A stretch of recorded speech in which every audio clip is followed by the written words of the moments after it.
right, good afternoon, everybody. I would like to call our January meeting to order.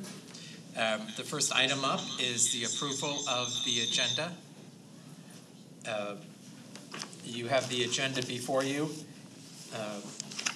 I would entertain a motion to approve it. I will entertain a motion to approve the adoption of the January 11th, 2023 regular governing board meeting agenda. Is there a second? I'll second. All right. Any discussion? Chairman. Yes, sir. I just would like to let you know I do not approve of the agenda. And the reason is, for the last 2 months, I have requested an agenda action item, and it has been ignored. Therefore, I do not approve the agenda as presented. All right, so noted. Any other discussion?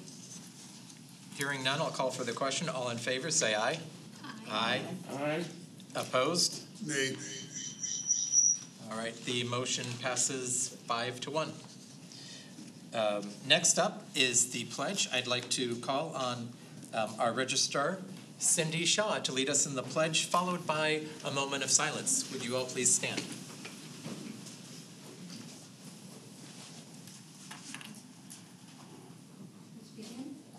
I pledge allegiance to the flag of the United States of America and to the republic for which it stands, one nation under God, indivisible, with liberty and justice for all. Thank you.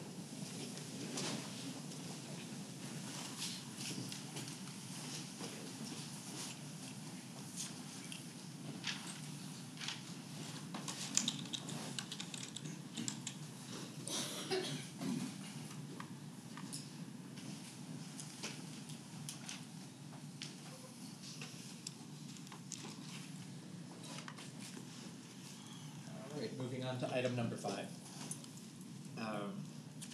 I would like to recognize our new or recently re-elected board members. First, I would like to introduce from District 2, Ms. Linda Bosom.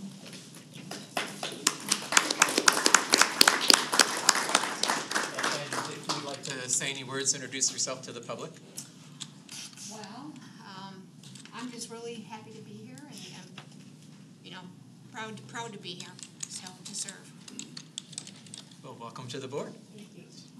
And moving to District 5, Mr. Robert Garcia. Welcome to the board.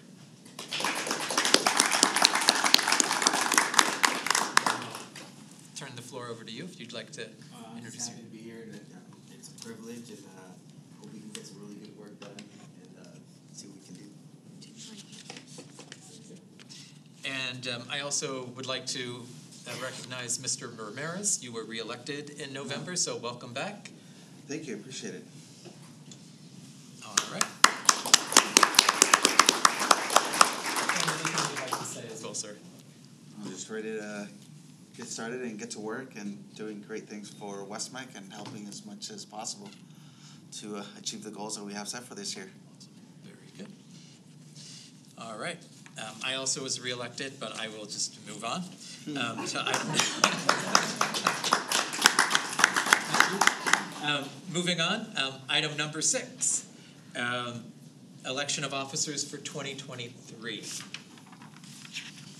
First up, we will have chairman. I will call for, as Robert's Rule of Order, I'll call for nominations from the floor 3 times.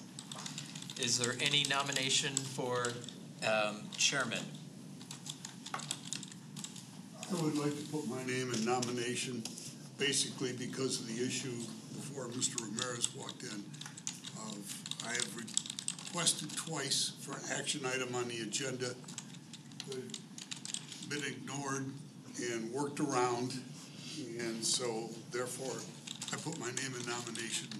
If any board member requests an action item, we'll put it on, even if I disagree with it. I'd like to nominate Peter Fingarelli. Is there a second? I'm sorry, can you hold up? Is there a second for Mr. Miglerino? Is there a second for Mr. Miglerino?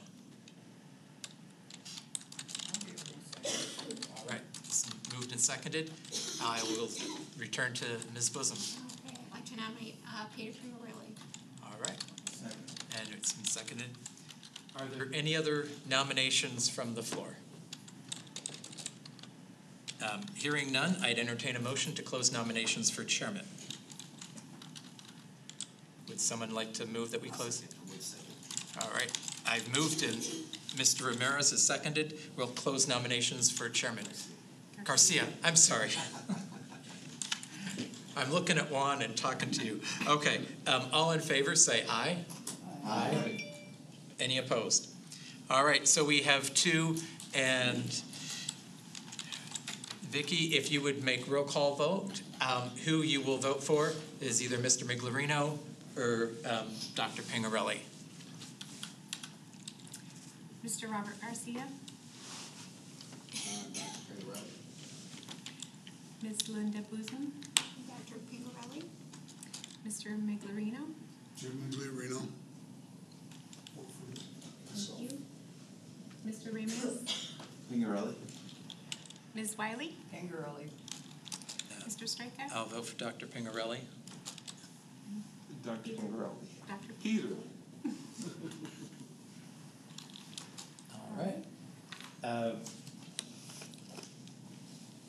So, Dr. Pingarelli, I believe you have been elected chairman.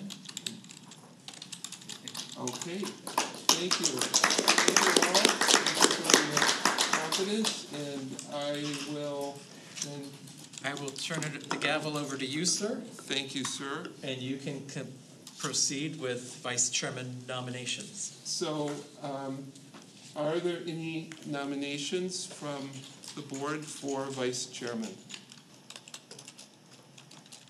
I'll nominate Frank Stryker. Frank Strika, is there a second to that? Second. Second. We have a nomination from Ms. Barbara Wiley for Chairman, Vice Chairman Strika, and a second from Mr. Ramirez, Juan Ramirez. Is there any other nominations? Okay. If none, I will call for the question. Please call the roll. You gotta close the vote first. We have to close the vote. Close the vote. I will close the vote. Mr. Chairman, may I make a Yes. recommendation that we close the vote and elect myself by acclamation? Let us close, yes, sorry, lack of sleep from last night. I entertain a motion to close the nomination process. Seconded, Robert Garcia. We need a first. Oh, I'll make the motion. to close. Okay, Mr. Straka makes a motion, and Mr. Garcia seconds. Okay, so all those in favor of closing the nomination, signify by aye. Voice is good? Aye. Aye, okay. And please call the roll. Mr. Garcia. That we just did, we just did the acclamation. We're doing acclamation. Okay, so by acclamation. Yeah. Okay. Committee of one, so you're What do elected. you want? Okay. All right, thank you. Congratulations, Mr. Straka. Congratulations. Thank you. So, okay, little bumpy there first time. Let us move now on to item number 7, discussion and consideration of approval of the minutes of the regular board meeting held on December 14th, 2022. First, before having that, is there any item, excuse me, for this item, I need a motion. Mr. Chairman, I would motion that the minutes are approved as presented. Okay, and is there a second? I'll second. Second? Okay, thank you. And is there any discussion? Hearing none, signify all those in favor. Signify with aye. All those in favor? Aye. Any opposed? Okay, motion carries 7-0. Okay, getting a little smoother. Summary, item 8, summary of current events. Superintendent Spurgeon. Thank you, Dr. Pingarelli. Fairly light months because we had the holiday session in between our last meeting in December, but I was able to attend my first West-MEC meeting, which is the Greater Phoenix Education Management Council, which basically keeps everyone up to date on the current education issues, gives us some power to have conversations around legislation, and so they keep us pretty well updated. And that was held at the Osborne Elementary School District, which I've never been, so it was my first time. We had a meeting yesterday. There were 4 of us there that met with Dr. Mueller at Grand Canyon University, looking to expand our partnerships and our collaborations with them. And I think we settled on looking for a nursing program and the IT security program for us to be able to create a pathway or a seamless pathway. And the issue that many folks are facing right now is how can we get our student or adult learners through the programs faster? And so we're going to take a look at how it might play out for us to work collaboratively with them as a West-MEC CTE program along with GCU to be able to produce candidates faster in a pipeline for our workforce. So great conversation yesterday. And again, keep in mind that there were a number of positive things, no pun intended, about the pandemic that happened because communications improved, technologies improved, but there were some real negative things that happened. And when you can't get together and talk to people, you tend to lose those face-to-face relationships. And so this was a great way for us to get back in front of GCU and many other partners for us to be able to say, listen, we're here, we're ready to reconsider those partnerships and take a look at curriculum options for dual credit and dual enrollment and things like that. So we're able to start those conversations back up. So great meeting yesterday. We also have a continued partnership with Agua Fria and Australia Mountain Community College, Abrazo West, and Banner. As I've mentioned before, Agua Fria was approved to build their 6th high school. And so we're looking for ways in which we can partner with them on a specific site, whether that's through a satellite or a central campus or an academy model, because we know that off of Interstate 10 and Verado Way is going to be a medical mecca. And so we're looking to see if we can put some of our space and some of our footprint in that area. So those conversations are continuing to happen, which I'm pretty excited about. In fact, couldn't be more excited about that one as well. Got a chance to meet with our newest member, Natterburg Superintendent Dr. Angelou. Met with her on the Northwest campus. Got a chance to talk about West-MEC and their excitement for being able to send students to West-MEC, and just couldn't be happier and satisfied with the vote that happened, which was, I think, almost 80% for them to come into West-MEC, which is fantastic. We held our first in probably 2 years, our West-MEC Superintendent Advisory Commission. Had a full house at the Start Center and great conversations around partnerships and collaborations. We had a number of folks there from Nestle, TSMC, Arizona State University. A number of folks were there and really got a chance to talk about an update to West-MEC, some visioning things that we've been talking about as a board and as a superintendent, and just very well attended and great discussions there. Tomorrow night, I'll be on a panel to speak to it's the Arizona Tooling Manufacturing Association.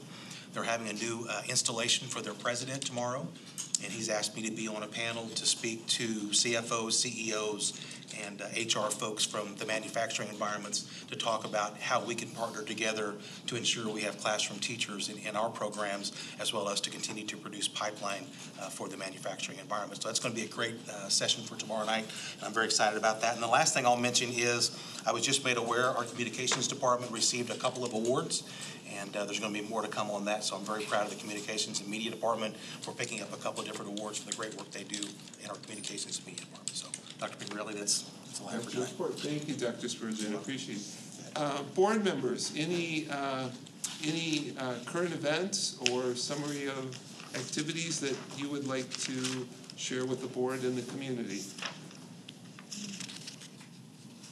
None?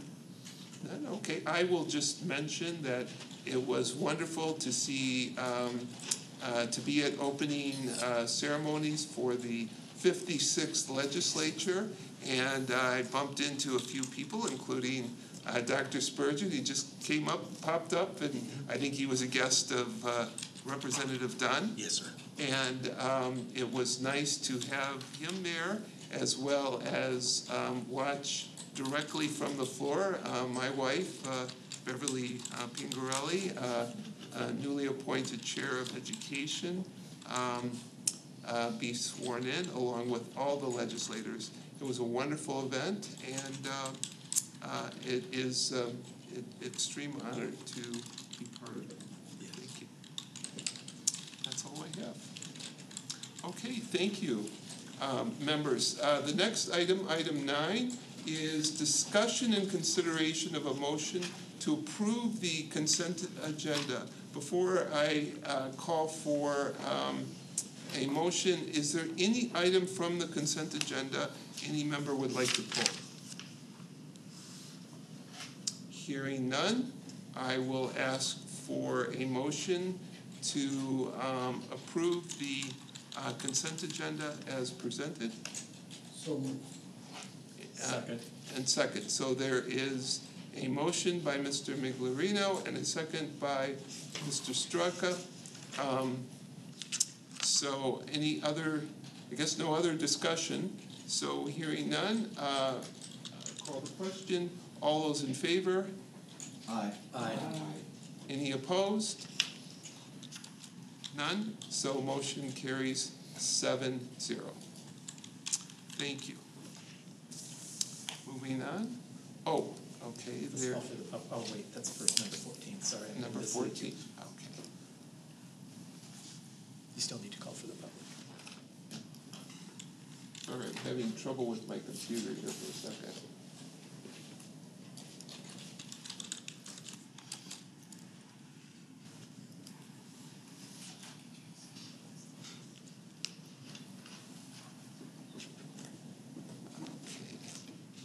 All right, call number 10, call to the public.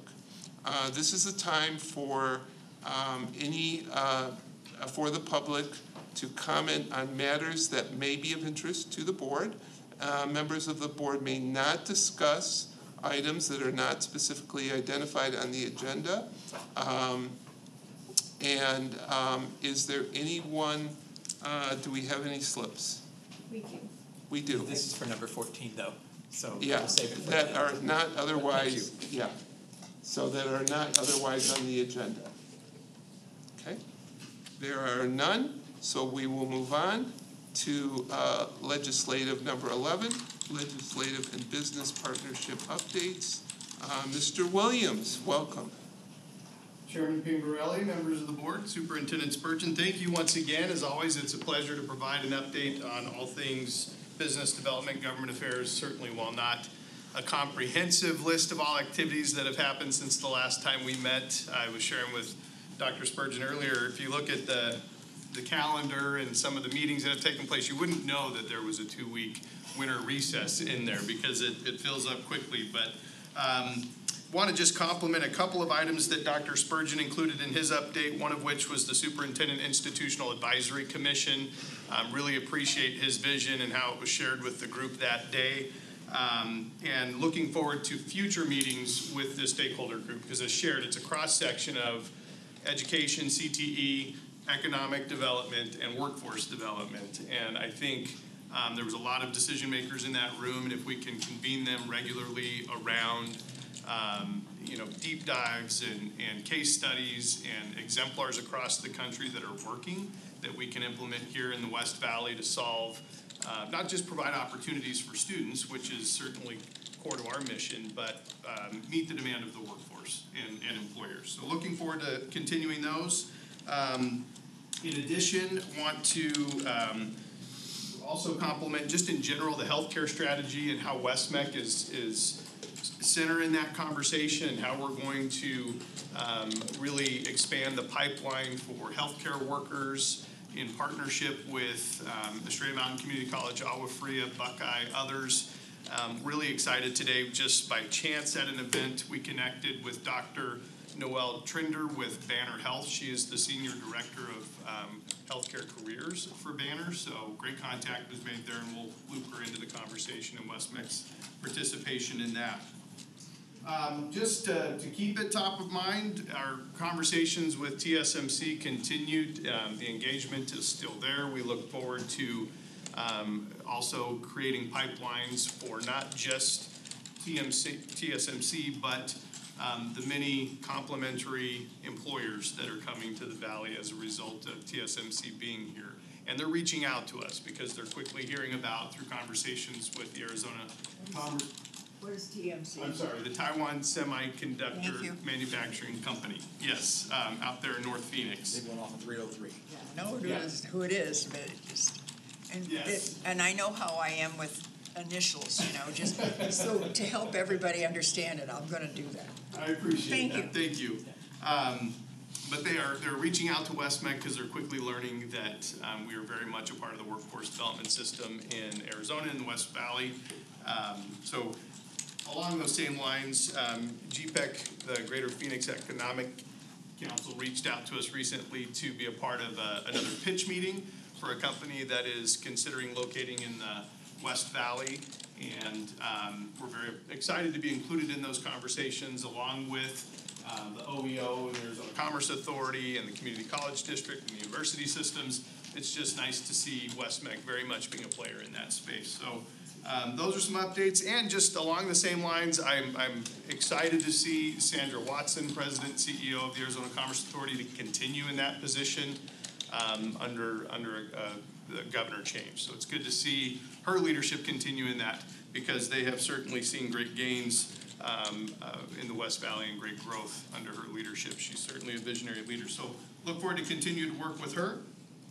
On the legislative side, as Dr. Pingarelli shared, Monday was opening day down at the Capitol for the 56th legislative session, and lots of fanfare and festivities, and the marching band was out there, and tons of food.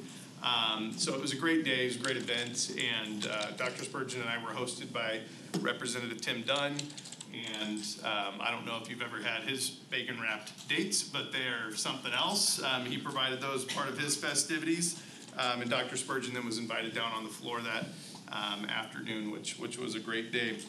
The governor addressed the legislature in her State of the State address that afternoon. I think anyone observing would tell you that the optics would pique our interest for what's to come this legislative session. So stay tuned as the executive and legislative branch navigate those party differences. But what was interesting, and I appreciated, as we were talking with Representative Dunn, he said, 90% of the work we do is bipartisan. So there's still a lot of work that can get done. And that's what we need to lean into and focus on. So I appreciated his calm demeanor and his outlook on that. Some items shared just that pertain to education in general and to West-MEC out of the state of the state. First being the aggregate expenditure limit and the promise to address that for districts across Arizona.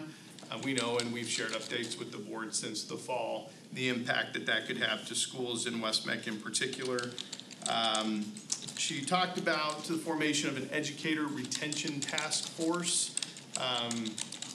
Not a lot of specifics around that, but certainly with the goal of kind of retaining teachers through compensation considerations, as well as elevating the profession and what that looks like. So on logistically what that looks like, I think is yet to be known. Our executive budget will be released this Friday, which she promises will have a priority on education. She's got reference to dual enrollment, Arizona Promise Scholarship, Promise for Dreamers, though not real clear how CTE, CTEDs come into that. So I'm really interested to learn more about where CTE and CTEDs play into those conversations, and we'll be asking such questions of her policy advisors and others. So stay tuned on those, and we'll be sure to keep you updated as the legislative session continues on. A couple of deadlines coming up with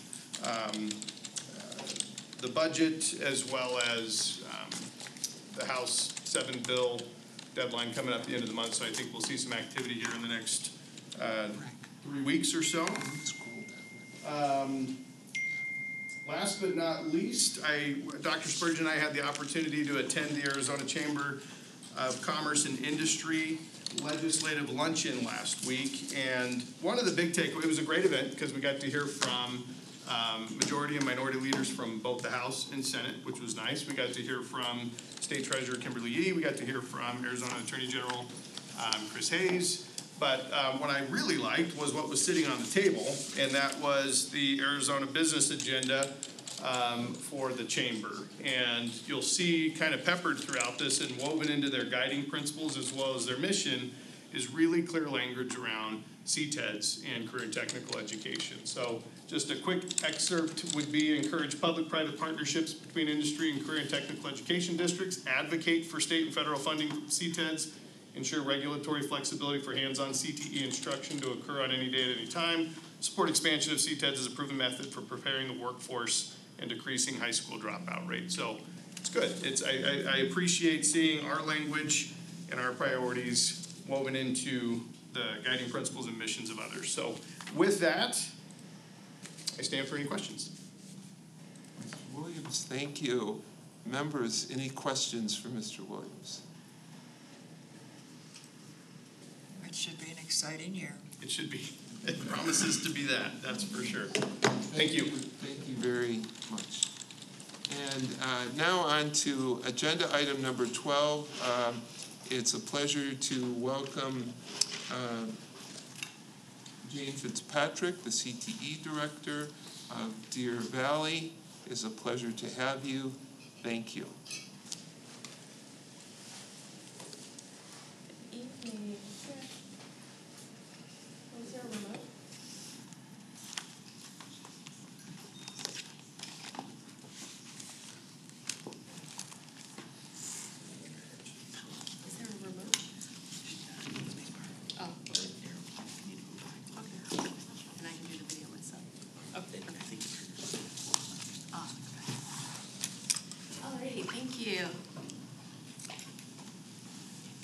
Happy New Year. Good evening, Chairman Pingarelli, Superintendent Spurgeon, board members, and guests.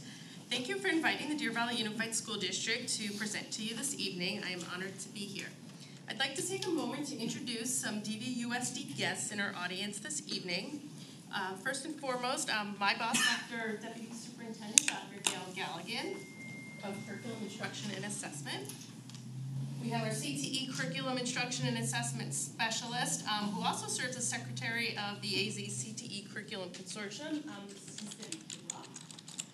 We have CTE Teacher and Coordinator of our CTE Student Ambassadors, Ms. Lori Beth Horton. And then to speak to you later this evening, we have two of our students, Lance West, a Senior Engineering and Welding student, and Ash Bhakta, a Junior Bioscience and Marketing student. Also would like to thank both DVUSD and Mountain Ridge High School would like to thank the TQI team. Yesterday we had the pleasure of hosting the TQI group at Mountain Ridge High School. We appreciate all of the feedback, the expertise, and support of Julie Rodriguez, Stephen Welsh, and the entire team we spent the day with yesterday. While that process is mandated by legislation, it really is a process that helps our teachers and our programs to continuously improve year after year.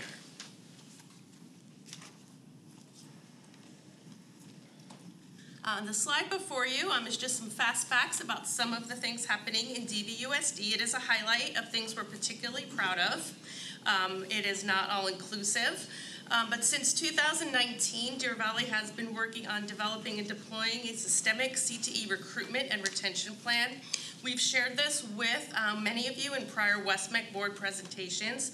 We've seen enrollment and retention increases year over year through these intentional efforts, working with print and digital marketing, social media, ongoing teacher and counselor professional development, targeted efforts with middle school populations, strategic community events, and the work of the CTE Ambassador Program.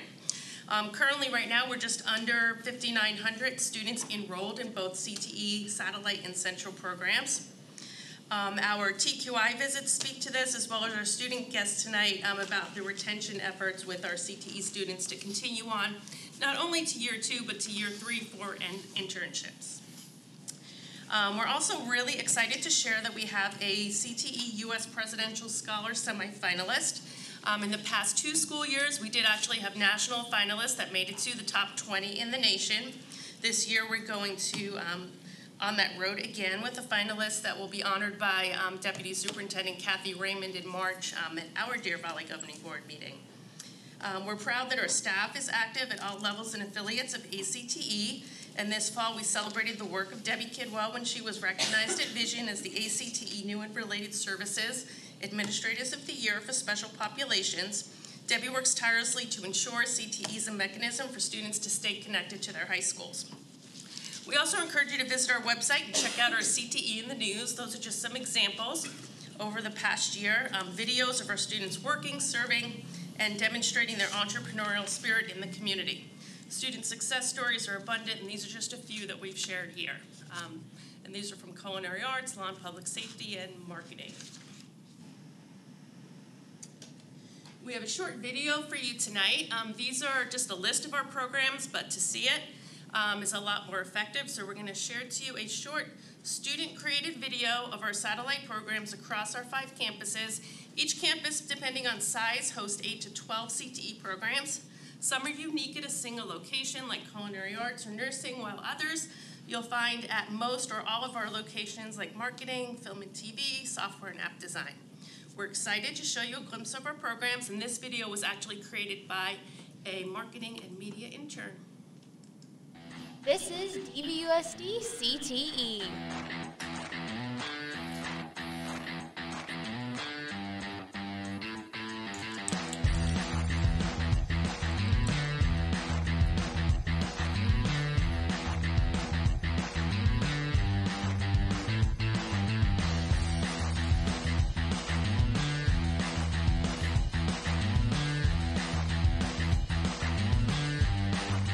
Fund your future. Learn from experts. Be career and college ready.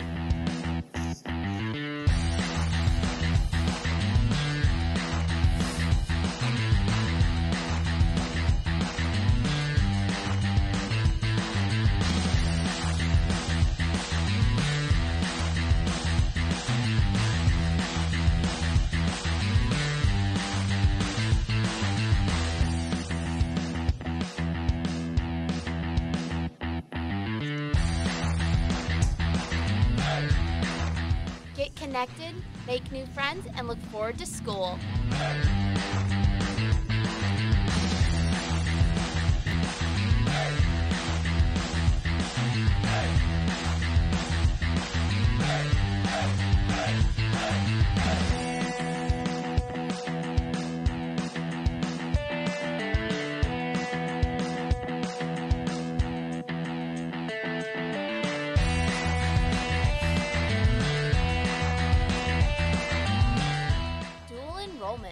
Internships, industry certification.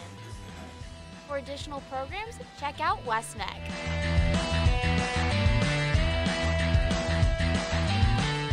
To learn more, head over to dvusd.org/CTE.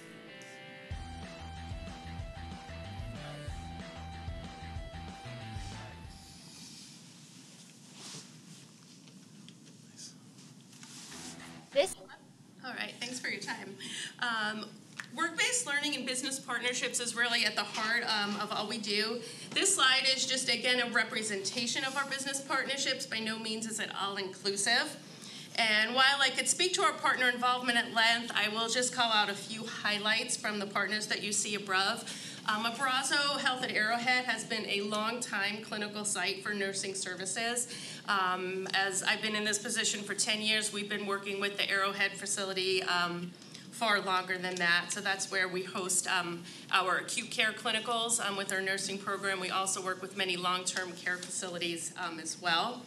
Aero Automatic Sprinkler has partnered to develop meaningful engineering internships with us. Aero executive Susan Bugby was recognized this year as the ACTE New and Related Services Division Partner of the Year as well at the past Vision Conference in December.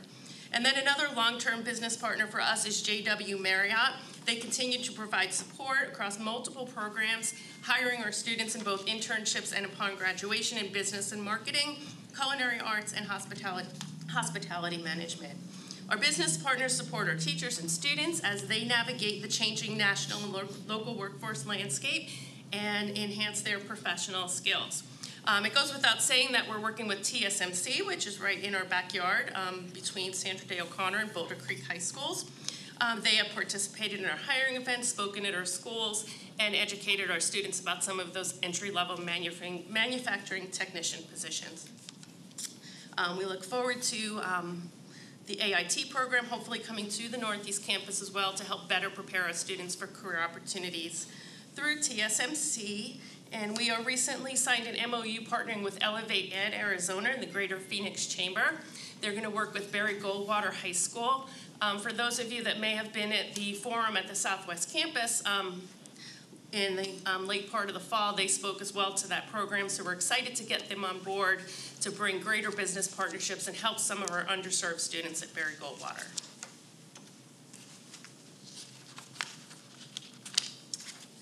So to get to the fun part, it's my pleasure to introduce you to the first of our 2 student ambassadors this evening. Ash Bhakta has been a part of both bioscience and marketing at Mountain Ridge High School. He's earned honors credits, industry certifications, and achieved great success through CTSOs, and he is here to share his story with you.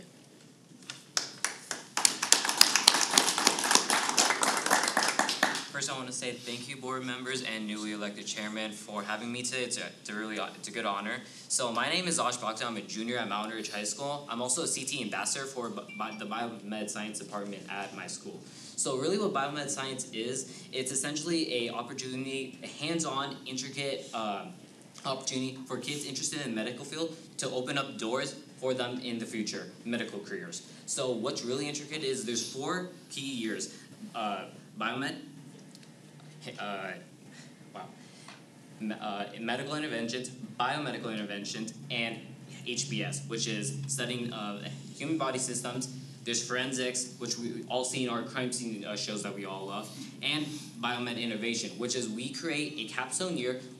This year we created a prosthetic arm to showcase the local middle schools, Hillcrest Middle School in particular, and we showcase that how we can use prosthetic arms to help better people at the disadvantage who don't have particular services that we are offered today. And what's also interesting about me is I'm also a part of DECA and FBLA. What's really interesting about all the CTSOs in general, what's helped me personally, is amazing public speaking skills and a social network. 90% of CEOs today are all introverts. They're most of the time, they're not really the best and academically inclined. But what they do have is they have the ability to network, and that's really intricate about what I am involved with CTE, and that's why I really appreciate that West-MEC does to fund the CTE department at my school and all these CTSOs. So what's really cool is it allows kids to really just bond at these competitions, academic training sessions. So what's a personal experience of mine that I had was I traveled to ICDC, which is the International Leadership Development Conference in Atlanta, Georgia, where I qualified at the international level and placed at state, second in state for DECA. And in addition, it's not just winning awards, it's also developing a key network of friends and a social network, which is really impactful to other careers. It's not just medical. This can apply to every single career in the world. So that's really cool, and that's what really I took personally away from it. So I really appreciate all of you for really funding what CTE does and all the CTSOs. So I would love to answer any questions you may have regarding CTE, biomed, or any of the sort. Members, questions? Thank you, Mr. Bhakta. An excellent presentation. Thank you. And excellent speaking skills. Thank you. Yes. Have you considered what you're going to do after high school? Yes, I really want to impact and do biotech. So what biotech is, it's combining biomed research plus technology. So one of our sponsorships is actually TGen, which is like CRISPR therapeutics. So we work on gene editing technologies to help solve maybe specific diseases like cancer, how we can overcome that. So that actually delivers into oncology, neurology, and etc. So I really want to tackle biomed and biotech because that's really an interest of mine. I love mathematics and I love the sciences, so I really want to combine that in the future and do something with that. I think that's great that you've already Thank you. What's the best experience you've had so far? I think best experience personally is when I qualified for internationals for DECA, when I qualified with my role play. So what essentially a role play is, you are given a scenario, 15 minutes, and you have to come up with a solution and present it to a judge and a panel of judges just like you. So it's really cool because you have to think on the spot and present it to a judge within a certain frame of time, and they judge you on your analysis of your presentation skills, your solution, and how complex it is. And also, the other 50% is taking a academic test about it. So that's what I qualified for with my partner, and we qualified for internationals at Atlanta, Georgia. And that was a really cool experience because I developed so many new friends, so many new opportunities, and also now I'm working with another one of our partnerships, Equity, which is really cool because it allows us to connect with other college members. So essentially what Equity is, it allows high school members to basically get connected with other college professionals and help educate them through the admissions process and what college is like and different internships and avenues they can go through college. Oh, that's awesome. It's easy to see why you qualified. Thank you. One more for you. If you could do something better to enhance your education and your training, what do you think it would be?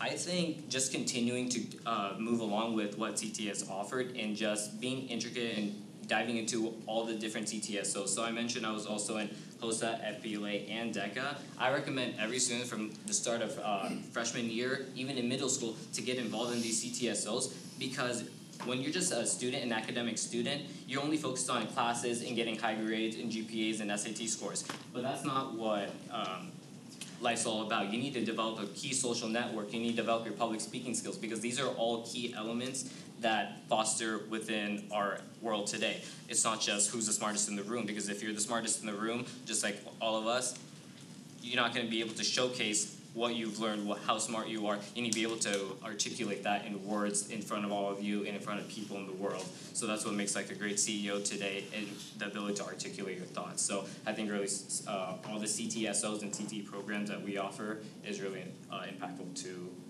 our learning process. Great insight. Excellent.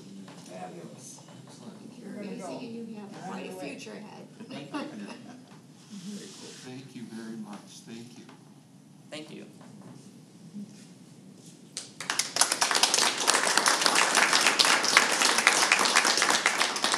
That makes it hard to come back to the podium. Lance West needs little introduction to the West-MEC family. He's honed his professional and technical skills, earning 3 honors credits, Autodesk certification, and he's working on a multitude of welding industry credentials. He has developed an extraordinary post-secondary plan through the completion of both West-MEC Welding and the Mountain Ridge High School Engineering program. So we have a short video that Lance had prepared to share with our 6th grade students in DVUSD. And we've put forth a lot of effort to get the word out about programs in CTE and West-MEC to our younger students in grades 6 through 8. So we're just going to share a little snippet with you of what Lance had shared with 6th graders.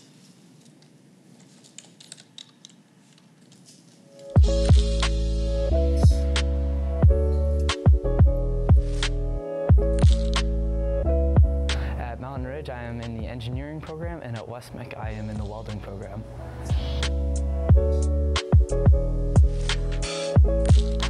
In engineering, we build physical models, and at West-MEC, we're doing hands-on stuff while we weld every day. Right now, I'm trying to get into the honors college at ASU, and then go there for electrical engineering. West-MEC has been a huge help because it means I can get a good paying job right out of high school and help pay for college because that stuff is expensive and minimum wage is not very high.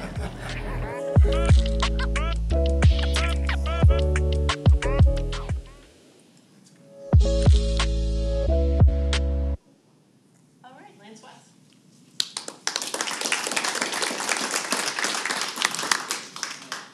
I just want to say thank you again to the board members and Superintendent Spurgeon for letting us come here, and I also want to say personally thank you for having the welding program for me to attend at the Central Campus.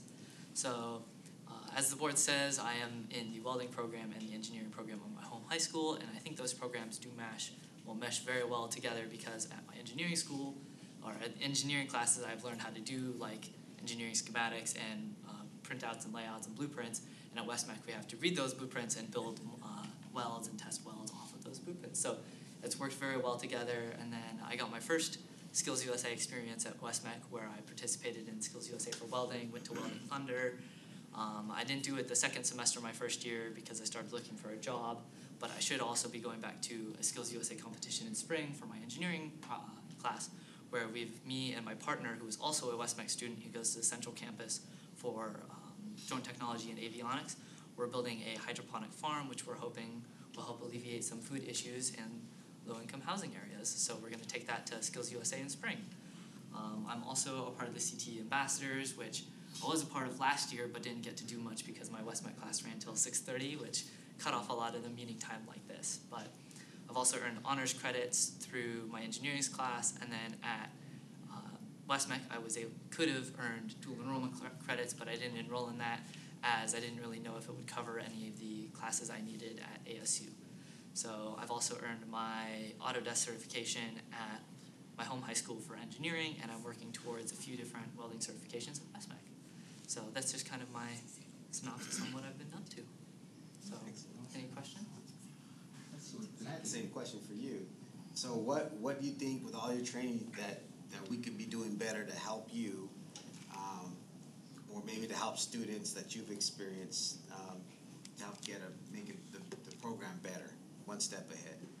My welding class is pretty great. One of the only things that I guess could be a little different would be we focus a lot on specifically just doing our welds over and over again. We do very little with like running your own business or learning how to kind of get that next step beyond just doing your welds.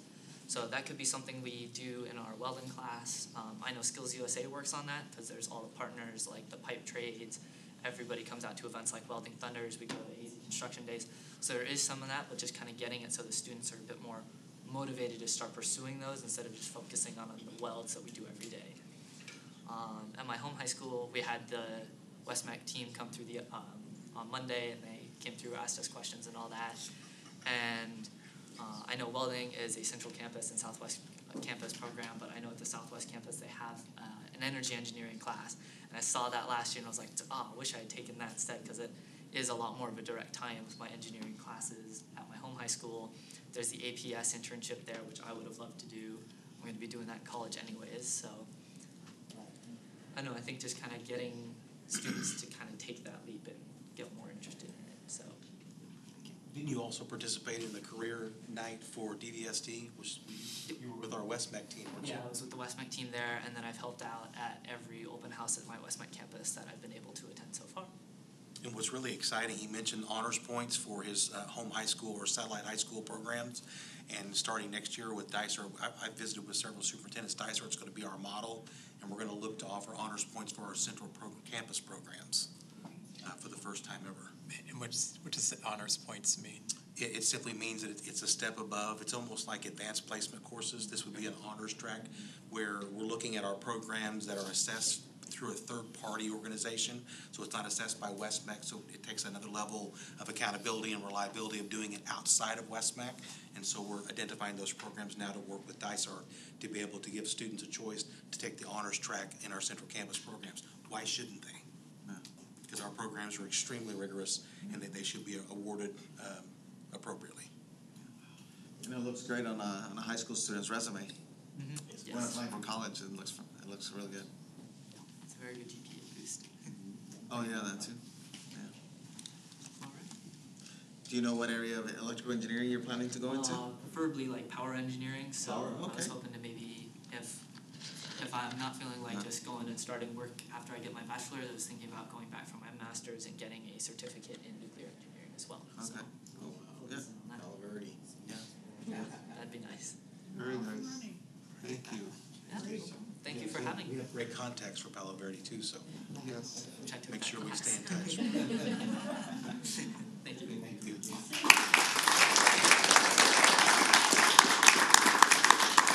Funny story, Lance's teacher had contacted me several weeks ago that Lance was working on his engineering design project and he wanted to bring some of his portable welding equipment to school. So immediately I'm like, I don't know. So I contacted our facilities director and his response was, we don't know. We don't want to have a safety issue or anything like that. Never would ask that question. Get more information. So Lance provided us a very detailed list of all of his welding equipment, all of his safety equipment, and of course we got everybody to okay it, so he'll get to merge both things at his home high school, which is super exciting. And that concludes our presentation. Up here, just some of the things that we're extremely grateful for. Of course, our support of CTSOs, specialized equipment, supporting the launching of our ed and growth of our Ed Professions program at many high schools, the CT Ambassador program, our teacher externships and PD, just to name some of the supports that we get through West-MEC that we appreciate. And thank you for your time this evening, and happy to answer any questions. Ms. Patrick, thank you very much. I have one. And I do too. So, Ms. Wiley, you go first. Oh, mine is kind of, I see you have architectural design on this. Now, where is that on The interior architectural design, that's at Sandra Day O'Connor. Sandra Day O'Connor? Yeah, and we're one of just a few programs in the state for interior design. Is there, can other students in other high schools go over there? Yeah, yeah, students from all 5 high schools can attend that program. Okay, that was it. Thank you. So, Ms. Patrick, I have a question. So first of all, thank you again for the presentation and bringing us Mr. Bhakta and Mr. West to highlight the accomplishments of what you're doing.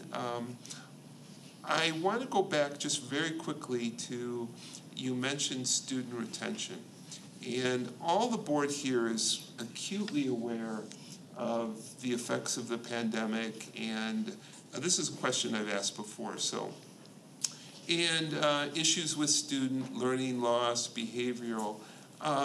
Is there anything and perspective you would like to give to this board and share to the board, share to administration, where are there things we could do? Are there best practices that you have that have helped, or is this not a problem with CTE students? Okay, so just to clarify, we're talking about student retention, correct? Yes. I would attribute, well, we've worked, just like West-MEC has, we've worked with Mark Perna on strategies for student retention. And then a lot of it we attribute to our teachers and building relationships through CTSOs, really focusing in on the professional skills, the career tree, because through the use of the career tree curriculum in our classroom, the students are able to see the programs not just as one career, but as a multitude of careers, and be able to know that with their decision making, they can jump around on the career tree while still staying in the program and building that value. But I would say a lot of it is strategically built into the curriculum, and Mrs. Kidwell has been extremely instrumental in that by developing those modules through the use of Canvas and being able to onboard our new teachers. So I think a lot of it is through professional development with our teachers and professional development with our counselors to consistently get the message out. This year we held with our ambassadors what we call counselor roundups. And they visited each one of the high schools. Then we invited all of the feeder school, middle school counselors, because we are a unified district. We invited all of those middle school counselors, which we're fortunate to have, not everybody does. We invited them to learn about the programs, learn about the importance of the coherent sequence and how to advise the students. We encourage our teachers to hold one-on-one meetings with the students to go through, constantly revisit their career goals. So I think it's really a grassroots effort of getting everybody involved and building relationships and connections with the students. Thank you. Thank you very much. Members, any other questions? Very good presentation. Students were great. Whenever we get done with the curriculum and they attain their credential, what are we doing to get them those soft skills that are being looked at by companies that are different than the technical skills? Yep. That are like ACRC type stuff. Are you guys using that program at all, ACRC? We've been to a lot of trainings. We are not currently using that at the moment. We have what we call the professional skills rubric, in our classrooms. While it's not identical to the one used in West-MEC, it's very similar. Like all of you, your folks with your industry advisory councils, it's the number one thing we hear from every advisory council, whether it's business and marketing, engineering, healthcare, culinary arts. They all want those professional skills. It's the first and foremost thing that they ask for. We have 4 that we focus on.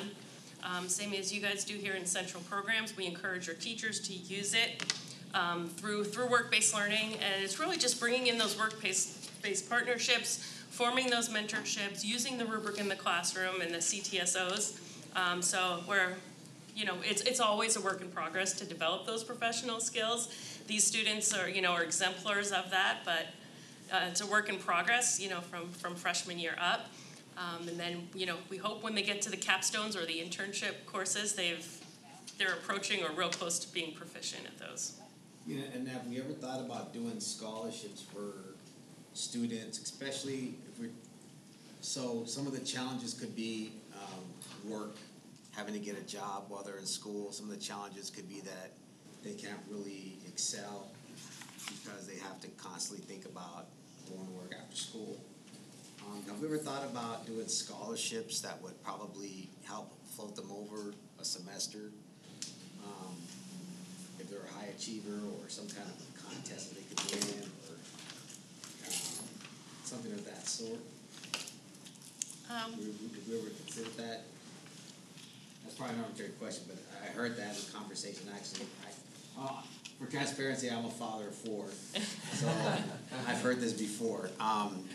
We always encourage our students that, we never let finances be something that discourages students, especially students that want to attend West-MEC programs.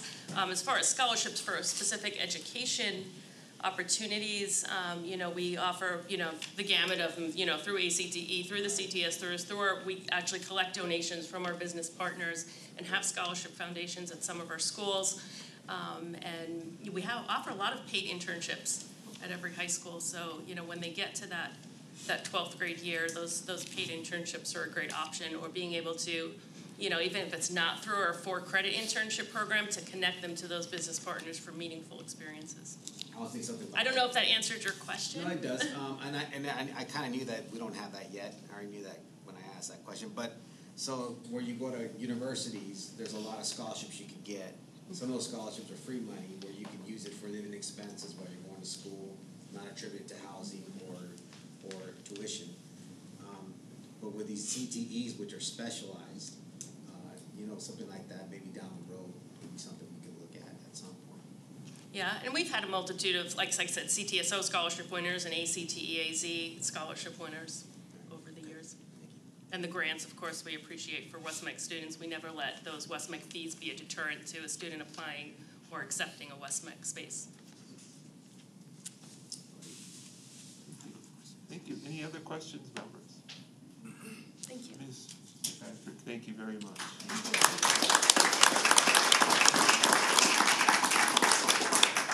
Okay, moving on. Dr. Erb, you're up. Discussion and consideration for a motion to approve the proposed new governing board district boundary lines. Exceptional maps behind me. Okay. So, Chairman Pingarelli and members of the governing board, Superintendent Spurgeon, this item tonight is for the board process. This isn't really an administrative process that affects us. This affects your individual 7 districts. Just to give you, for the new board members, a little background information. Last time that West-MEC was redistricted was in 2013. At that time, in 2012, Tolleson decided to join the West-MEC community of schools. And so with that additional population coming into our boundaries, our former governmental relations, Mrs. McCarthy took West-MEC through the redistricting process. So with the census that came in, and then since that time, we've had Gila Bend and Attleboro recently joined the redistricting, voted to become part of West-MEC. We now need to enter into the redistricting process. The board had previous discussion in 2022. Should we go ahead and move forward? Should we wait till after the election? We found out through legal counsel we could take some time to do it. This item tonight is listed as a discussion and consideration. If the board is not ready to consider the two maps that have been presented that you've had an opportunity to look at, we can then answer questions, go through the process, and then bring it back for a future approval. So with that, a little background information. Tonight, Doug Johnson, he works for the National Demographic Corporation. He's the one that presented and prepared the two maps. He did previously come in and see Mr. Williams and myself. We looked through the maps. We then sent them out to the board members. Believe we did send a link that you could minimize and expand and look at the different streets and avenues and where your districts are currently located, plus the new boundaries that have been chosen. Doug, when he came in today, I had a chance to meet with him. He's been in the redistrict process for years. He's doing presently Surprise. I think he has, next week he has to come back to Surprise. He's done Buckeye, worked with Glendale. He finished the EVIT redistricting this last year. So he's very experienced in the process. He's worked with numerous governmental agencies going through that process. He is located in LA area, so we had to fly over today. We're glad that the FAA fixed their issue this morning, because I got a text and said, my flight's delayed 5 hours. And I went, oh no. But he texted back and said, hey, I'm back on time. He did get here early. So this is really his experience. The questions you have for redistricting is really for him. He's very experienced. He knows the West Valley. He has family that lives in the Valley. He's done the communities of the West Valley. So I want to turn it over to him, because he knows the process and he knows and can answer the questions that you have. So with that, thank you very much. Thank you. It's a pleasure to be here. Good to meet all of you and put faces to the maps I've been working on for a while now. I'll jump in here. So we have both the PowerPoint kind of walking through the maps, and then you've got the big maps on the wall, and as you just heard, there's the interactive link that hopefully you've been able to take a look at and look at the maps in detail. As you just heard, this process is necessary because of the changing census numbers and the changing boundaries. One thing that, if you're sharp-eyed, you might note that the images in the PowerPoint were drawn before the Nattenberg vote, but obviously the maps behind you and the maps in the interactive map reflect its incorporation, and the maps in your agenda packet reflect its incorporation as well. And it doesn't change the numbers very significantly. But the reason we have to go through this process is that the federal law says the smallest election district and the largest election district have to be within 10% of each other. And as you can see on the screen, right, no surprise, District 4 is much larger than all the other districts, given both the population growth and the addition of the new member districts has led to that. And so the districts need to be balanced to bring them all into balance. The other, as we dug into this and started looking at the numbers, the other factor here is the Federal Voting Rights Act, which is a very complicated law, but essentially once you get into a realm where you can have two majority, what the law calls protected class districts, you were much safer from a lawsuit if you draw those. And the district has crossed that threshold. Previously, you had one majority Latino seat. You can now draw two majority Latino seats. And so both of the maps that I'm presenting have those two seats in them. But those are the two federal laws out there, that we have equal population requirement and then the Voting Rights Act that we need to comply with when we draw these lines. So the first map that hopefully you've had a chance to look at and is in big behind you and on screen is what we call a small change approach. These are just the kind of population balancing adjustments to most of the districts. So they're not huge changes to the existing districts, except in 1 in 5. Obviously, even in the small change map, there are big changes there. The current District 5, as you can see on the map on the left, and on the earlier slides, how it wraps around 1. Both of the new maps that I'm presenting today would have one on top of the other, so we eliminate that wraparound as we're complying with the Voting Rights Act. But as noted on the screen, this does balance the seats. It does have 2 majority seats, so we kind of legally protect the district. And then it ends up being more compact as well because of that limiting that wraparound. And neither of these maps would move any board member from their current district. So there's no impact from that perspective. So the small change is just kind of doing what's necessary to stay in full compliance with the law changes and not any radical change. The other map kind of called more compact. You can see it's big changes to the election districts. If you wanted to go down this route, kind of, your map, as every jurisdiction's map, evolves over decades, and lots of small changes can sometimes lead to some odd shapes and nooks and crannies in different lines, which are fine. But this is also an opportunity to revisit those and perhaps draw a more compact approach if that is what makes sense to the board members. Again, this is both maps are population balanced, both maps fully comply with the Federal Voting Rights Act, and both maps would not impact the residence of any director and thus do not impact the ability of board members to run for re-election. So the last note I'd say is that these maps are, as you just heard, if you're ready to act on them, you can tonight, but if you're not ready, these are really starter maps. We can certainly look in detail, make small revisions to either one, and take into account any other feedback you have and direction you have. And that's our role, is to be here and respond to your questions and to take into account your wishes and ultimately get to a map that you can adopt. So, thank you very much.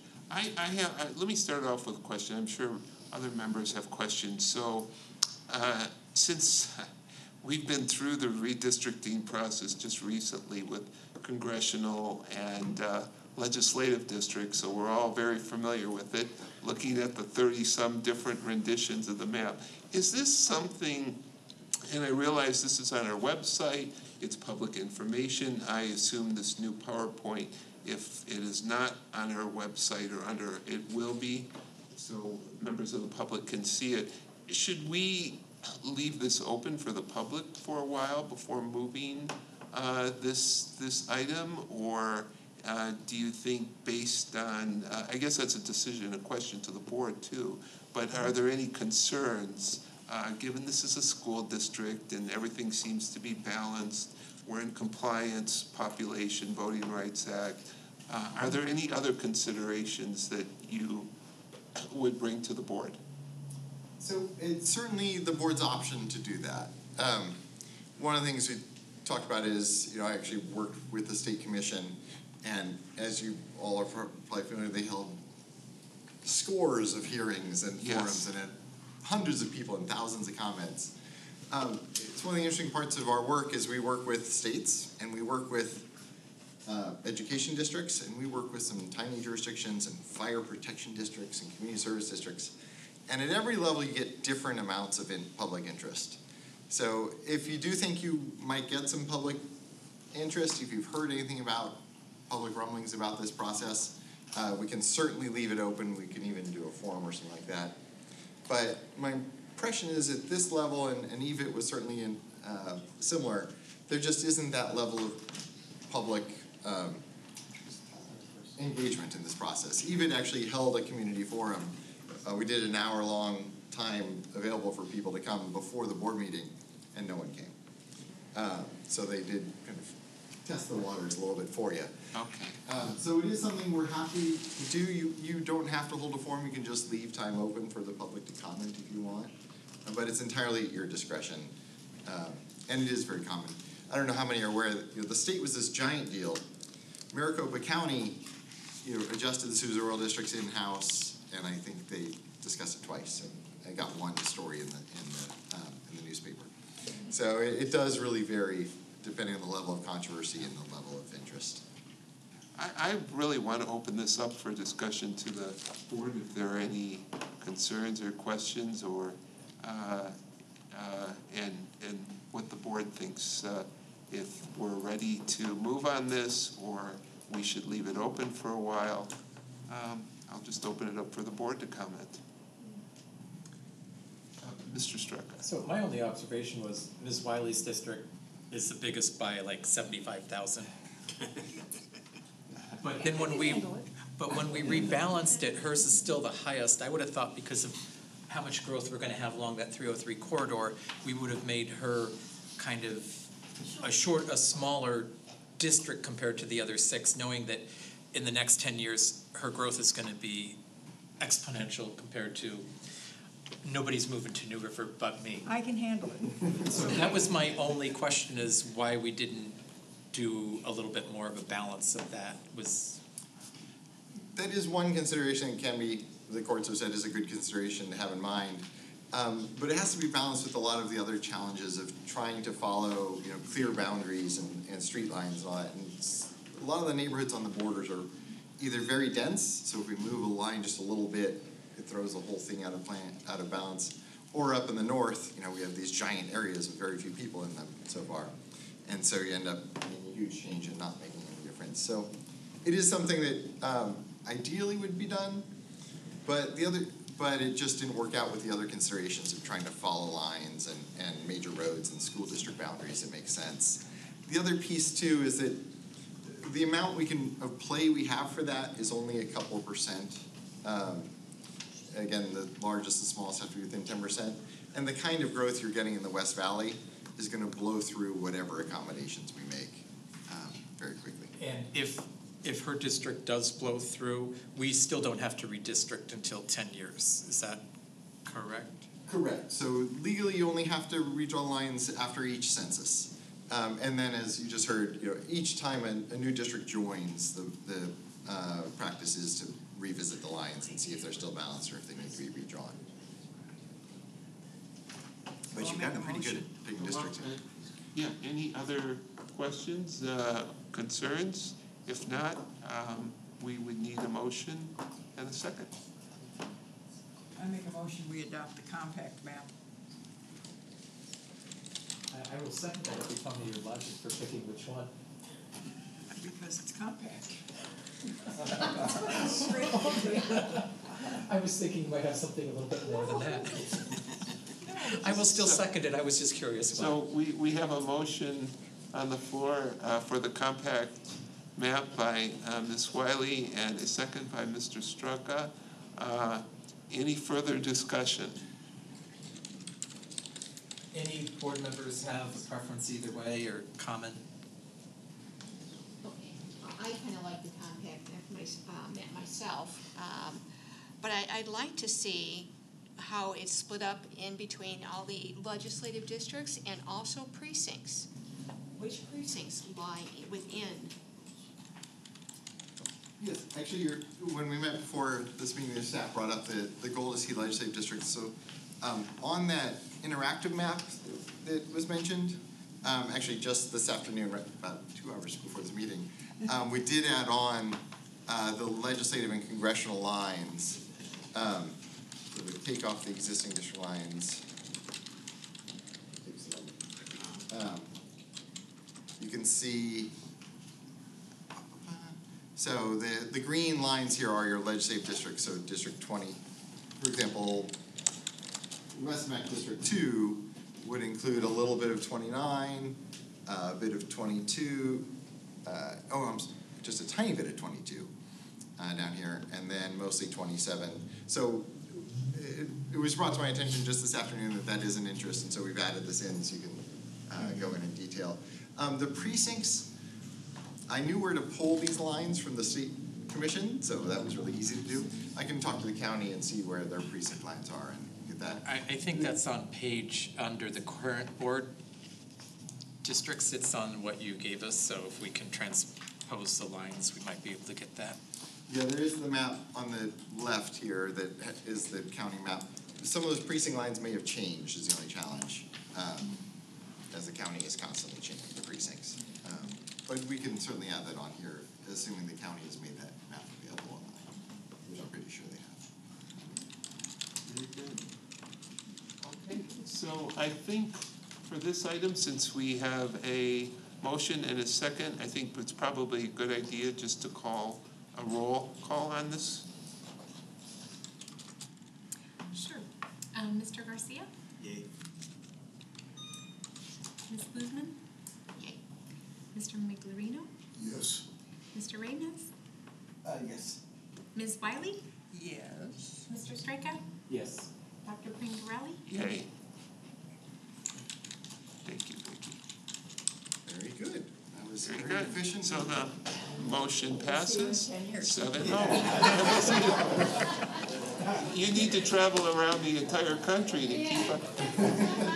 California and Arizona keep me hopping, that's Yeah, for they sure. keep you hopping, thank you. My pleasure. So, moving on to item 14, we do have a public comment that I'd like to hear.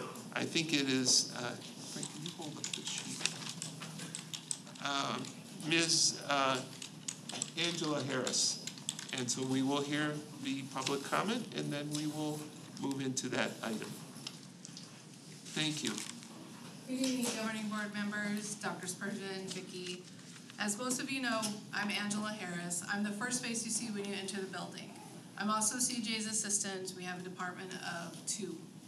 You should also assume that I'm a West Valley resident, which makes me a taxpayer, and also a registered voter, so therefore one of your constituents. What you don't know is I'm also a West-MEC parent. I'll have my second child in a West-MEC program this fall.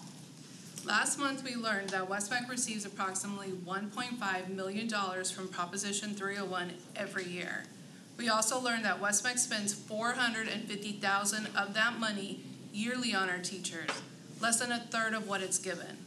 It was also stated that West-MEC has $30 million in the bank from Proposition 301, generally making money on that interest as it's sitting in the bank.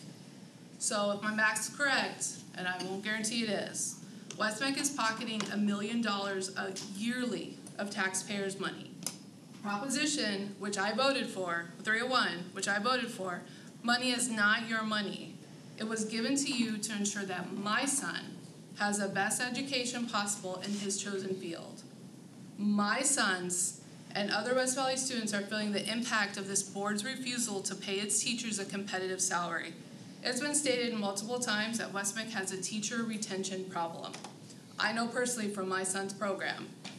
Why isn't West-MEC paying a competitive salary so we have teachers at the top of their field teaching our kids instead of those who have been let go and need to find a job? The vote tonight for this pay increase should be a 7-0 in favor of it. We need to be paying our teachers the money the constituents are giving you. And let's be honest, if you've ever spent an afternoon at one of our campuses, hairstyling salon, welding, places I've been, you know that those campuses don't run without that support staff. From the facility guy who's in the rafters setting traps for rats because they're eating the wiring for the Wi-Fi, or the administrator who's out in the parking lot doing traffic duty. They're what make our schools work well. We've heard a couple times from this board that money doesn't fix problems. I'm not sure what world you live in, but money talks in mine. It helps me decide if I can buy eggs at the grocery store or if I can put gas in my vehicle to come to work. So do the right thing for our students and pass this pay increase. Thank you.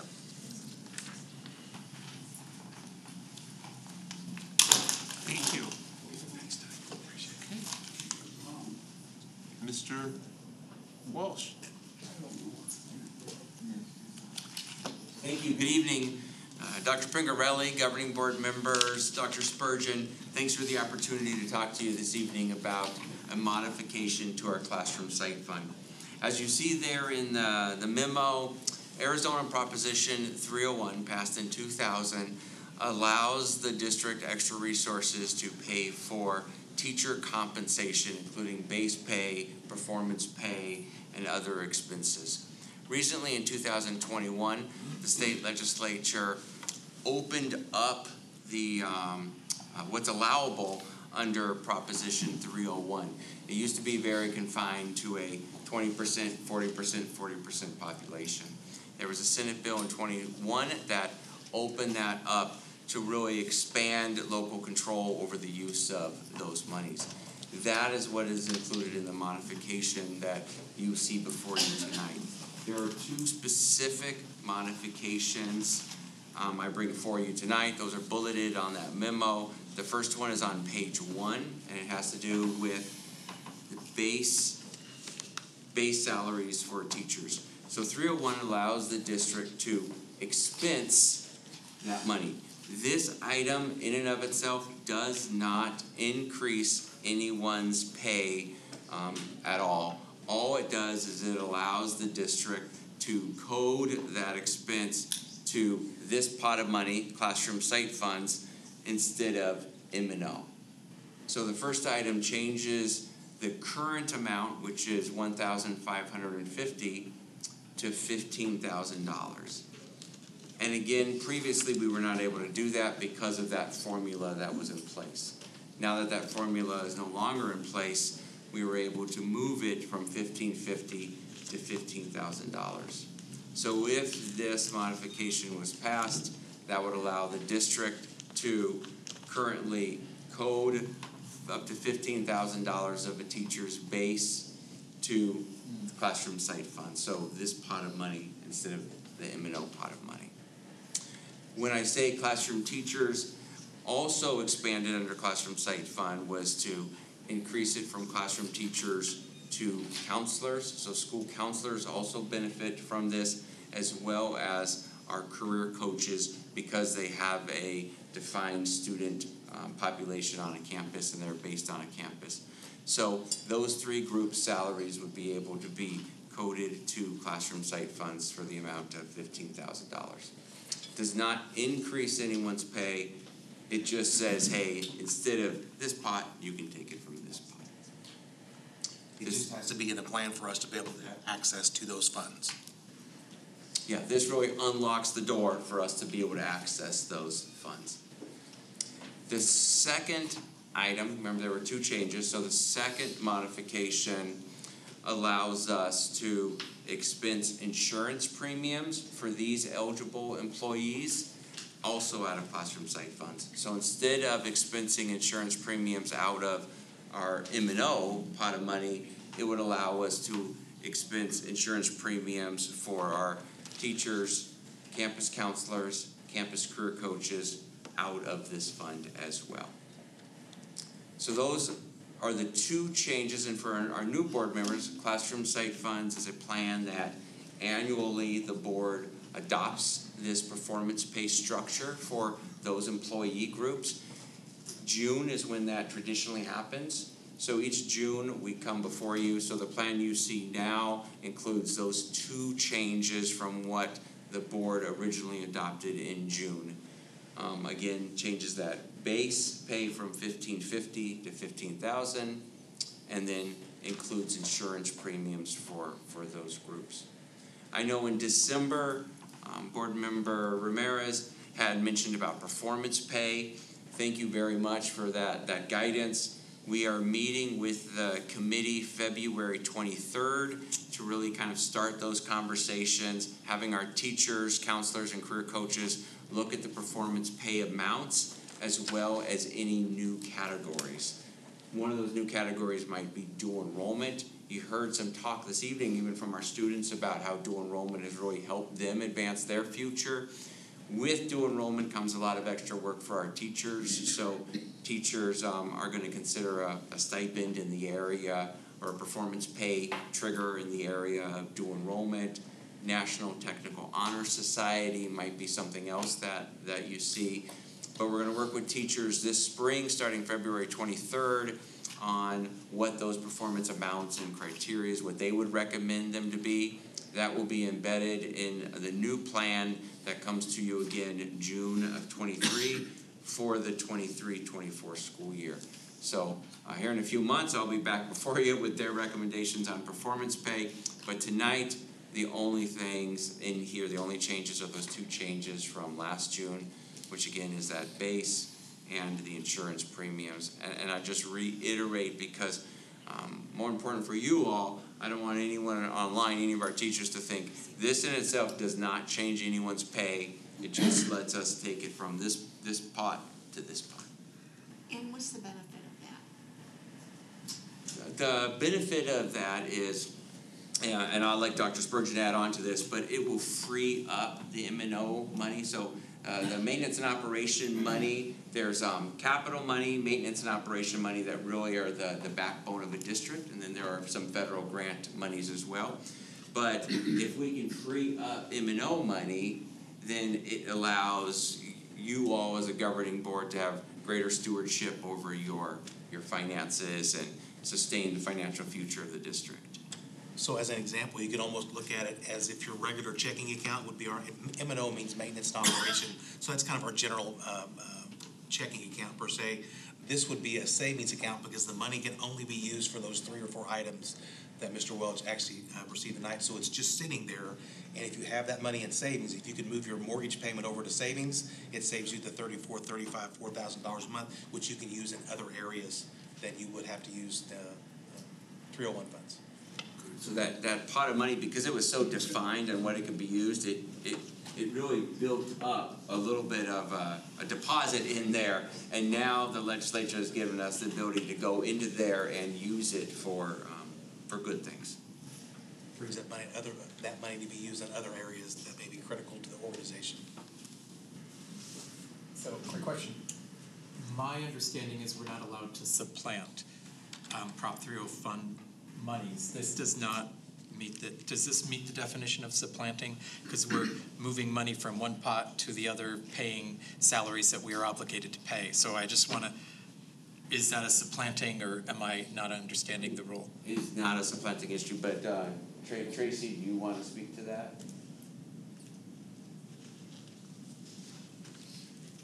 Good evening, thank you. So it would not be, it's a great question, it would not be a supplanting issue because it's written into the fund. And it's being used for what the plan elements are described for.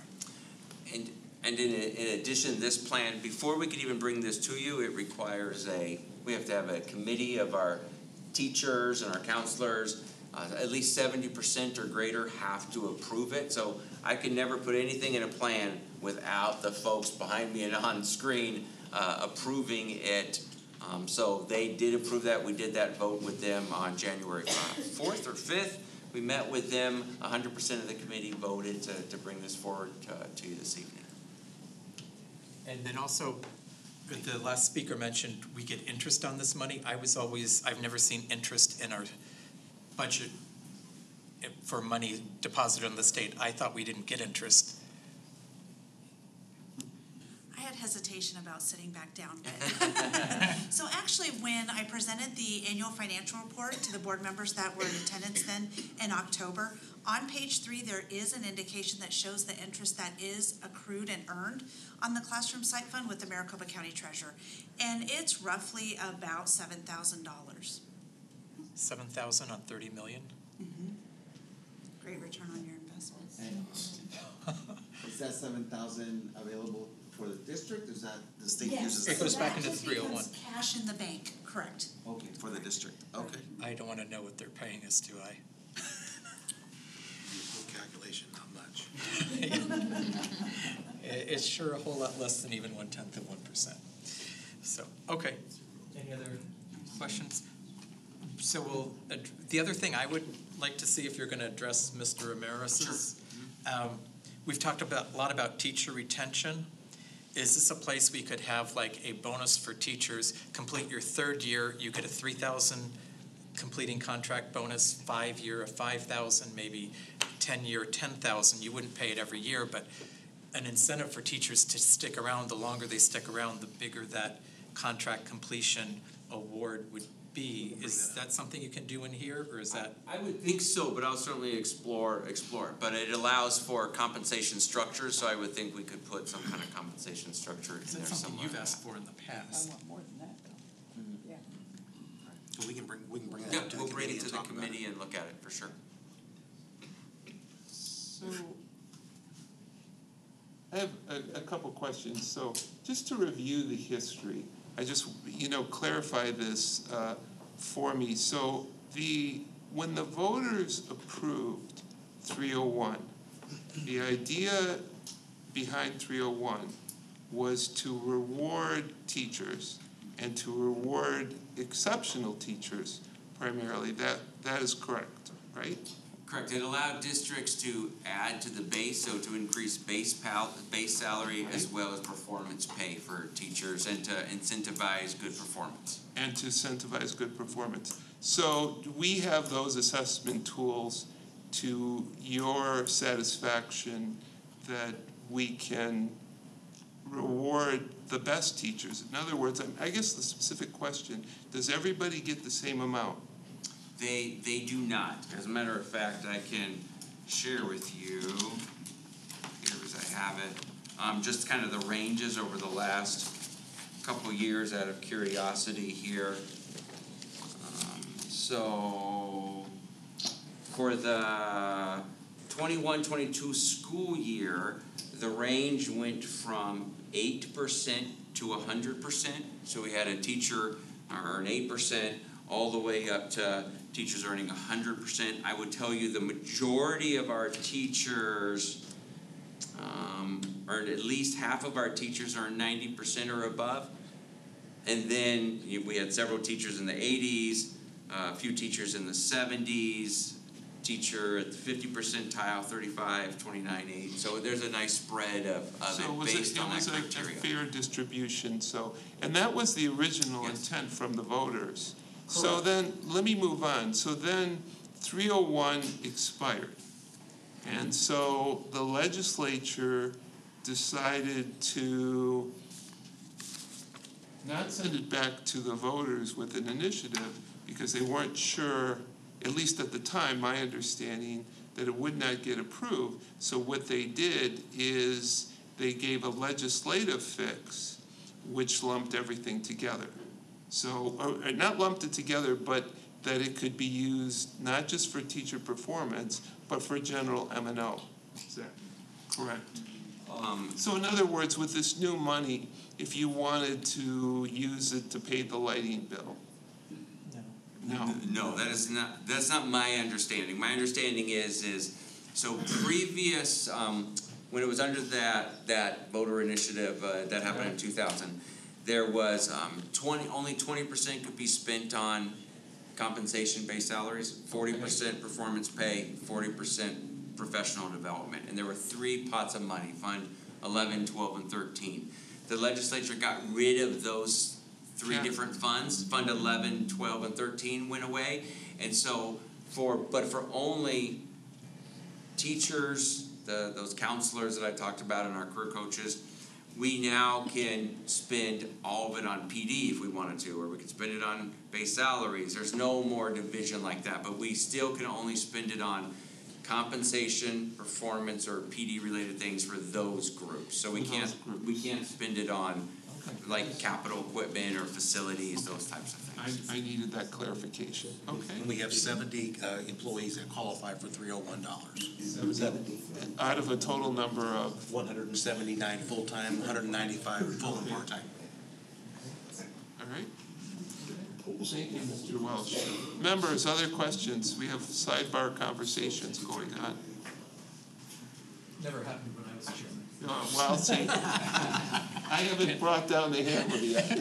I'm kidding. Which I will give to the vice chairman to do because I won't be able to lift it. So you'll continue to be the bad guy. So, Mr. Welsh, thank you for that clarity. Any other questions from members?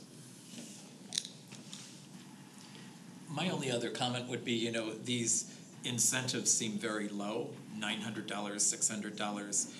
I would rather see, if everybody's getting 90%, I would rather see more rigor in there and those numbers go up and then see a broader distribution.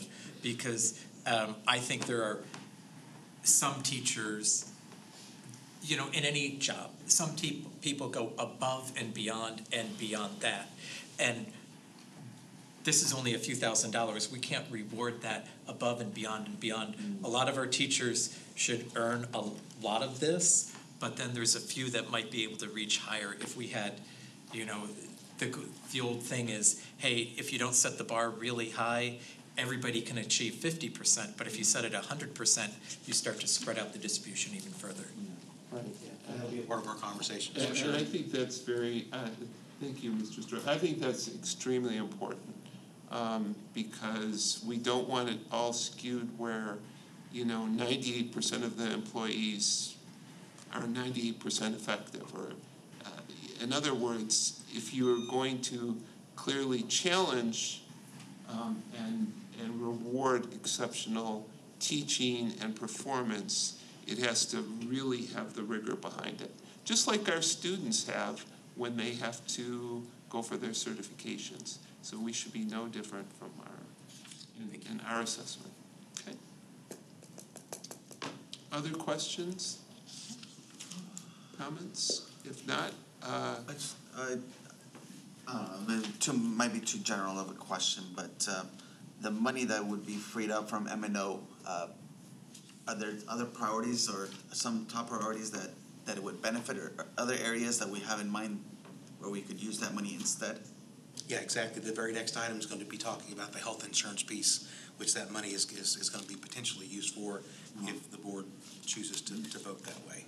From the M&O? Yes. Savings? That's Yes. one of the things. Yes. Oh, okay.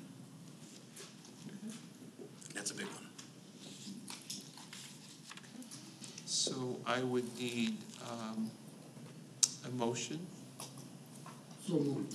Sorry, one more clarification. So this is for teachers, coaches, and counselors? Yes, sir. There's 70 employees that qualify currently in the district. I have a question. I know we have several departments that we have a teacher retention problem. Can this money be used to increase their base salary? Yes, and we'll be talking about that later after the meeting when we get into executive session. Yes. Good question. Let's get the motion in the second, and then I'll ask if there's additional questions or discussion. So I would need a motion. I think we have a motion waiting on a second. I'll second. You'll second. So we have a motion by Mr. Miglerino and a second by Mr. Garcia. I will call for the question. All those in favor? Aye. Aye. Opposed? Motion carries 7-0. Thank you, Mr. Walsh. Item 15, discussion and possible consideration for a motion to approve the employee health insurance recommendation. Mr. Spurgeon. So I know after having reviewed a few previous governing board meetings before I actually came to West-MEC, I know there's been lots of conversation around health insurance premiums, not only around the individual, but also around family, spouse, and children. So at the last meeting, former Chairman Straka asked administration to bring back a recommendation for how we could assist our employees in the area of family insurance, which may include spouse and or children. When we talk this evening, I want you to make sure you keep something completely out of your mind. We're not going to talk about individual premiums at all. This is only going to be addressing an individual who may need family, their children, and or their spouse covered. And the reason I say we leave individual out, because it's somewhat convoluted, because in order for it to be fair and equitable, there's a number of considerations that have been changed by the governing board throughout the years to ensure that everyone individually is kind of on the level playing field. If you start messing with the system that's actually working now, sometimes you end up breaking the system worse than what it was before you started. So right now, we're only going to talk about those three lanes of family, children, and spouse. The first thing I want to mention is we know that we have insurance through the trust, and we're not certain that those premiums couldn't be lowered by looking outside of our current organization. So I've directed the business office to go out for a request for quotes to see what other organizations might be available for us to look at other options for insurance and also a potential decrease in our premiums. And so I think it behooves the district at any time for us to be able to find as good as, if not better, services for lower money. And again, I'm always looking for those cost savings. So let me tell you my philosophy. If at all possible, when the board asks me to do something where I feel it's something that's good for the organization, I always try to find the money to pay for it. Sometimes you can't do that, but sometimes you can. So with this proposal, what's really interesting about how this came about, I was talking to Tracy, And looking at the classroom site funds of 301, and for the new board members, 301 and classroom site funds are synonymous, so it's exactly the same thing. So 301 site funds, so if I see the one, you'll know I'm talking about the same thing. So when I ask her about how much do we spend on our 70 employees' benefits out of maintenance and operation currently right now, and the total is $817,681. So we would be able to move that money for this year, $816,781, if I got that right, $817,681 for this year, and would also be a cost savings next year because you can move those costs associated out of maintenance and operations into the classroom site fund. So it's an automatic savings of this year, next year of $1.635362 million. So keep those numbers in your mind. So that's the number that we're looking at right now.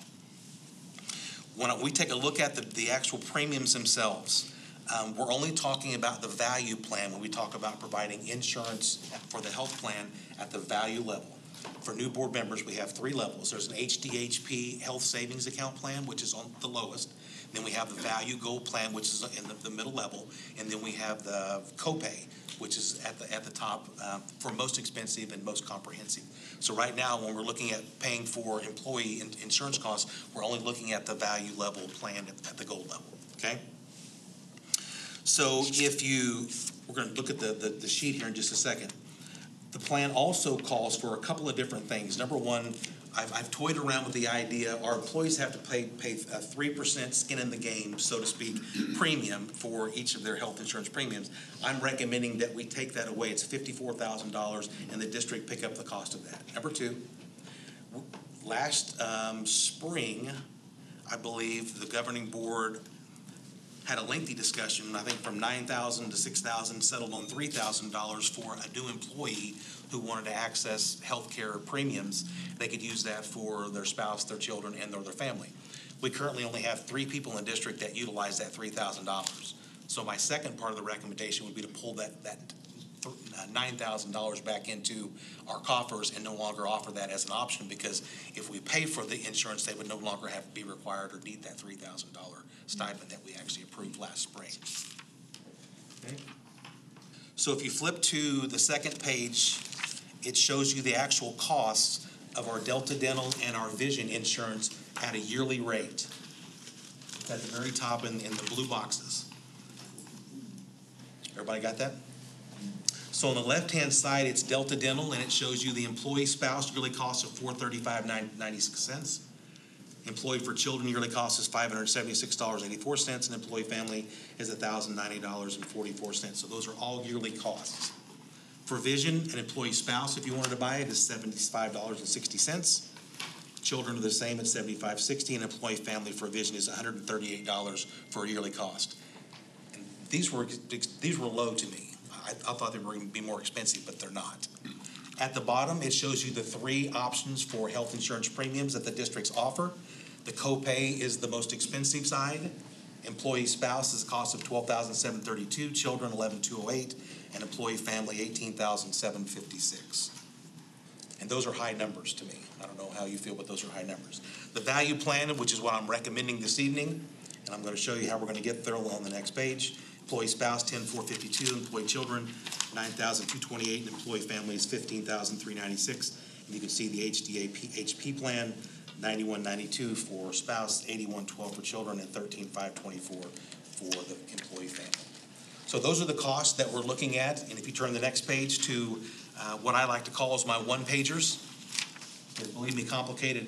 Number one, oftentimes doesn't get understood. And number 2, it doesn't get done. So let me walk you through my one-pagers.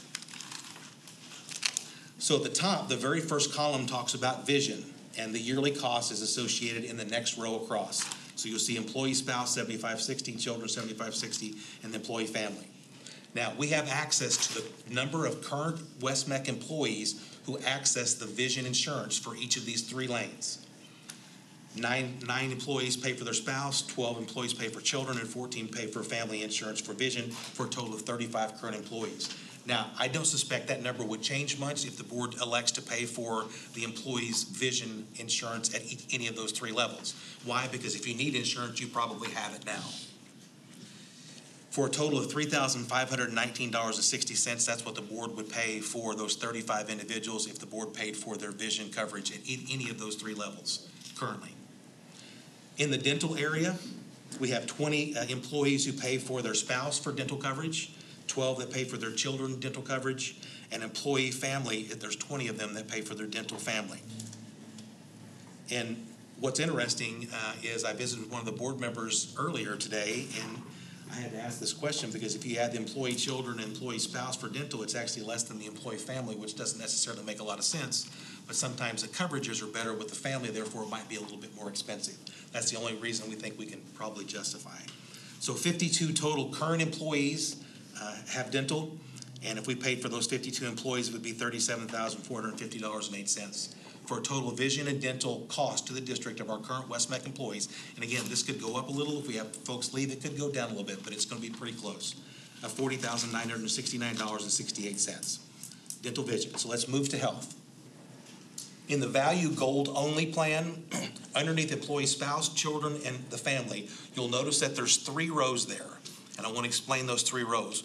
When I asked Dr. Erb to pull this information, the information he pulled was it would be 4 individual families that do the employee spouse at the copay plan.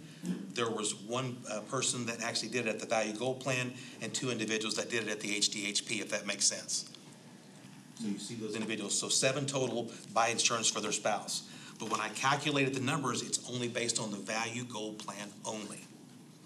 Employee children, we have 8 individual families that pay for their employee children, and we had 1 family that pays for employee family at the value gold plan. The other data that I was able to pull was Diane was able to do a survey of our staff, and there were 56 total individuals that actually have insurance in one of those 3 categories. Now, that number 41 for employee family is probably way too high, and the reason it's way too high is because the actual survey question asked, where do you currently get family insurance? So I don't know if that individual is full family or if they're only spouse or they're only children. I just know the total number of individuals. So to err on caution, I put all 40 of those individuals in the highest family plan coverage so that it's actually calculated out as a not to exceed, so to speak, so it gives you a good number.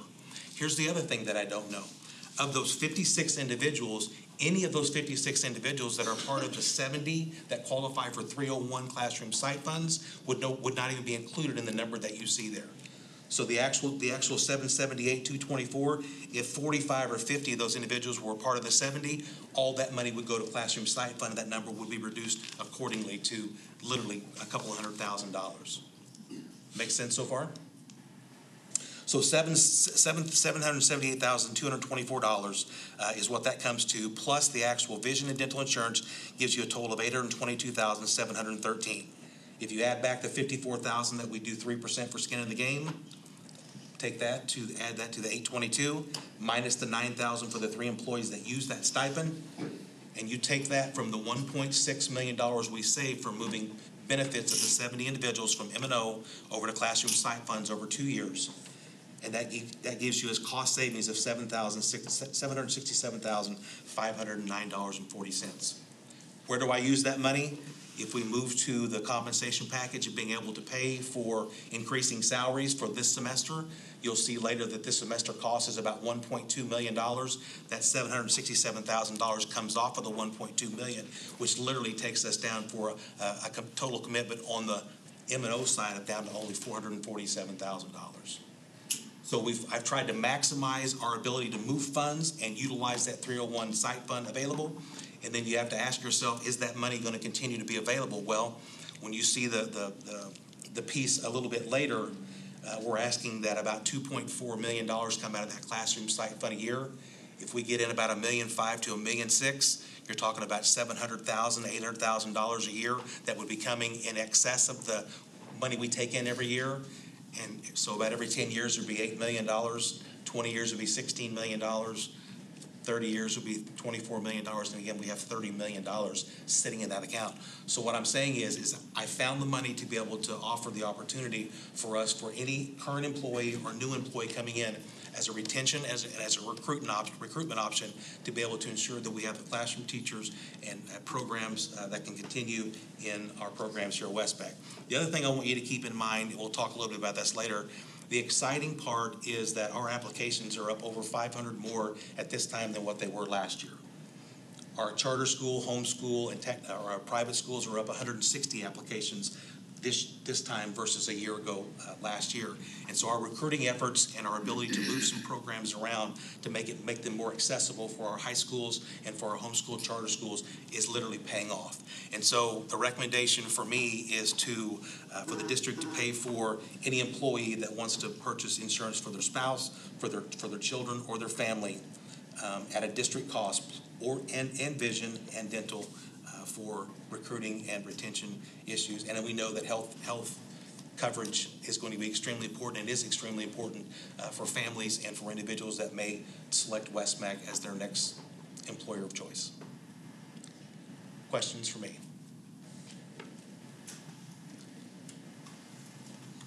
I have a couple. Yes, sir. If I choose to add my spouse and child, what if they're eligible for insurance? They should have to sign some kind of certification, because like when my kids were on my insurance until they got their own job, there's no incentive to drop them off, and we continue to pay even though they're covered somewhere else. So paying 100% is a disincentive for anyone to really effectively manage it. We could pay for somebody who is eligible somewhere else, and the more people you pick up, the more chance you have of a catastrophic event that impacts our premiums. I like what you did. You heard what we said, and this is something we've been wrestling with for 2 years. So more than anything, thank you for attacking it. Can I go on opposite side of the coin of what you just mentioned about a catastrophic event? The other thing is that this would be encouragement for more individuals to get into our plan that may help us in our mitigating our risk management, because it may improve the overall health of our health insurance premiums piece as well. So you have both sides of that coin as well. Then my other thought is HDHP. If you move to the gold plan, that HSA money is no longer available for you to use for medical expenses. It has to be on a HDHP plan to expend it. So anybody who's saved it on the HSA would now be locked out until they leave West-MEC and they go somewhere else to cover medical expenses. So that's where I would say we got to be a little bit more flexible. Okay. Otherwise, I have HSA money, and I'm actually gone through that transition, and that's kind of one of the things I've hit against. I have a large sum of HSA money that I'm not going to be able to spend for a while until I get to Medicare. Can I jump in real quick? Yeah. I forgot to mention at the very bottom, there might be questions about what it would cost if we pay for Value Gold. How much would it cost me if I wanted to buy up to the actual copay plan? And that's listed at the bottom. So if you see the very bottom calculations there, if a person wanted to buy their employee spouse up from the Value Gold plan to the copay, it's $190 a month. If they wanted to buy to the copay plan for their children, it's $165. If they wanted to buy the employee family up to the copay, it's $280 a month. So we talked about that. If individuals were in the HDHP plan and they wanted to stay there, then maybe we should let them stay there. And then the last one I would address is the 3%. The board had a lot of discussion about that. But what we've seen since then, and there's studies out there, when employees pay a portion of their health care, your utilization is more effective, but also you don't get wasted utilization. Hey, it doesn't cost me anything to go. I'm going to go to the emergency room. Employees understand because they're paying a portion of that. They see what it is. So I think the same thing is spouse and children. You have to pay a portion of it to have, I don't want to call it skin in the game, but it makes people better managers of their health insurance. Just like there's studies out there, when parents pay for 100% of your college, students don't do as well as if they work and they pay for some of it. And it's kind of the same thing with health insurance. So I like what you did, but I think we need to maybe back up a little bit because it would help mitigate our costs moving forward. That would be my thought. Dr. Pingarelli and Chairman Strickett, just as a point of clarification, we do have employees that have been on an HDHP. They have a health savings account. They have moved to value or to our copay plan. They can spend their money from their health savings account on a qualified medical coverage. Now, I'm not sure what plan or who shared that information with you, but within our plans or outside, you can still use your health savings account funds for qualifying on another insurance plan. Dr. Herb, so Yes. that is sort of like on a credit card, right? Or there's an account. Correct. So Your health savings account card. Right. And with our health savings account, with ours, you could even use it for investments. You have to follow all the directions of a health savings account process, but yes, you can. Yeah, you can invest it, but you still can only use it on medical expense. But I was told that if I was up, because my plan told me I'm with whatever it's called, they said I could not use that until I went back to an HDHP. No, Health we have equity. others that are off already and they still have, they leave with it, it's their plan and they can. When I was with the city of Phoenix and I'm with the state, Phoenix had one and I still use mine with the state, so it's got a lot of Just a ways. point of clarification. Dr. Sturgis, let me ask you a question. How would this help with your recruiting effort? You talked about retaining teachers and getting teachers. How would this be impactful? Would it be competitive? Would it be, if they're gonna go work at APS Palo Verde to go do a welding job as a supervisor or foreman, but then they could be a teacher? Can you explain how would that help? Well, you know, whenever employees are considering coming to work for any organization, you're looking at the number of what you have. What's the total package look like? And if you're considering the same salary or somewhat similar, one versus another who has health coverage and one who doesn't, or one has less than what you're actually considering, that's a factor in whether or not they may choose to come to your organization. The other thing is there may be opportunities for individuals such as an aviation maintenance technical teacher, and maybe we can't get the salary that they're making in industry, but the mitigating factor might be that we offer to pay for their family insurance or their health insurance. It just gives us one more opportunity to put ourselves as a West-MEC organization one step higher against any other competition that we may be facing in order to recruit teachers. As you may or may not know, there's still 2,500 teaching vacancies in the state of Arizona right now. 2,500. And if you think it's going to get any better, it's not.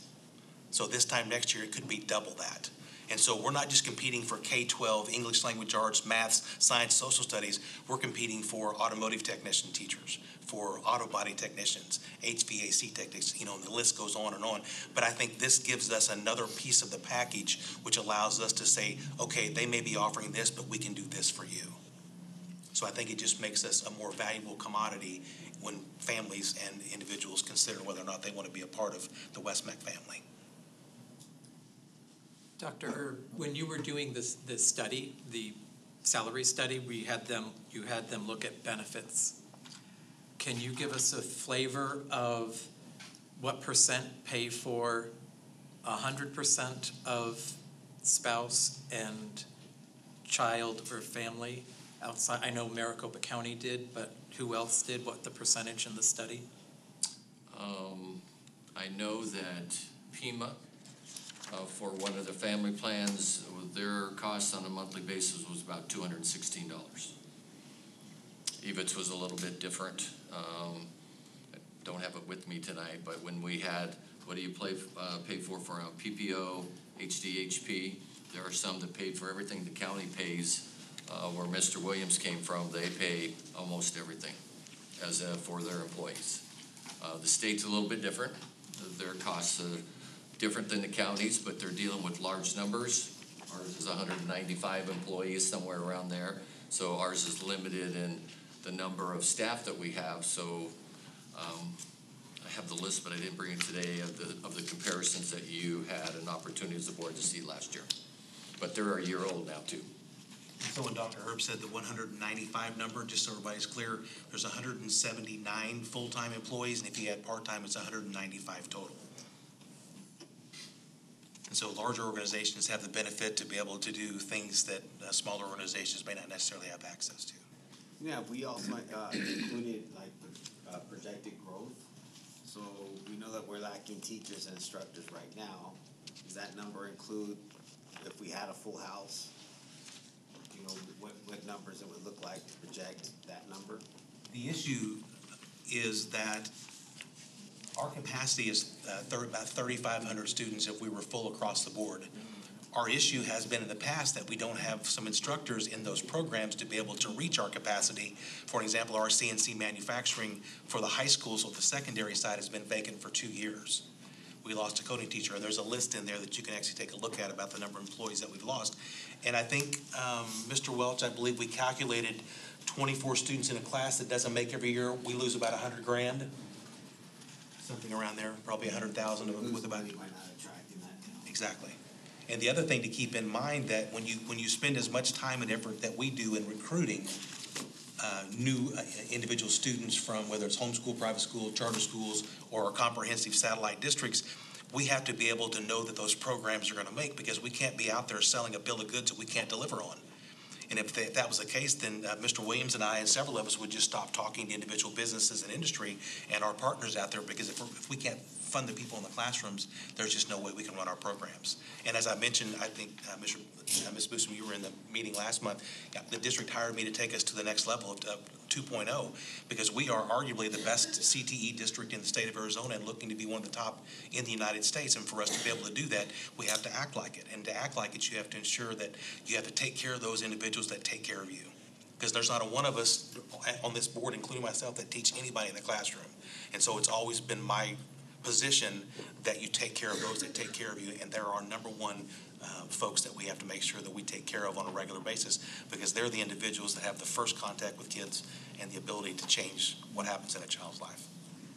Juan, did you have something? Yes, I have a question. I'm not sure if Dr. Herb answered it or not, but are we aware of any other school districts that are paying 100% of their employee, spouse, and children's health benefits? And how does it work? Or they would just be one, they would be their spouse or their family. What's Dr. Herb? And how is that working for them in terms of retention and attracting new teachers? I couldn't, Chairman, Dr. Pingarelli, and Juan. I haven't checked to see how it's helped with the retention. We did provide last year information of how much each district does pay for an individual. I didn't calculate up a year ago when we did it how much they're paying for family insurance, because they were all over districts, all at different levels. Pima's at 16,000 covers, Tolleson 6,000, Peoria's 11,000 for their HDHP. This is a year ago now, so some have changed. Glendale Union is 8,000. Maricopa County for their HDHP pays $24,000. For the PPO, it's $21,000, and for the state, it's $4,300 a year ago, and about $61 for their PPO. So they're all over and covering their individual employees and family costs. Keep it. Dr. Herb, so that is for the state. So let's just say, can you help me out a little bit here? Because a lot of numbers are thrown very fast at us. And in the future, for the public, I'd like to see this on the screens. Okay. Because it's very difficult for members of the public and members of the audience to see this. So, so let me ask this question. So, if a state employee and spouse, let's say, pay $75 a paycheck, okay, for coverage of a PPO, okay? Can you, for our old proposal, what is that payment per paycheck, and what will it be under the new proposed plan? Packages. I'm not sure calculating the numbers, because we didn't do individual numbers and bring tonight. Ask me your question again. I mean, I have some of them here for us, even Pima, if this was in the packet and we would. So let's just say a state employee, the state of Arizona. Okay, I need things, I need a little kiss here. Keep it simple, okay? So, for a state employee and his or her spouse, per paycheck, with a PPO, let's just call it Aetna or Blue Cross, whatever. Let's say it's about $75 per paycheck. And same number of paychecks for a state employee versus a West-MEC employee, okay? So under our current plan, not old, our current plan, what would that amount be for a spouse and an employee? For the county? Per paycheck. Okay, For West-MEC.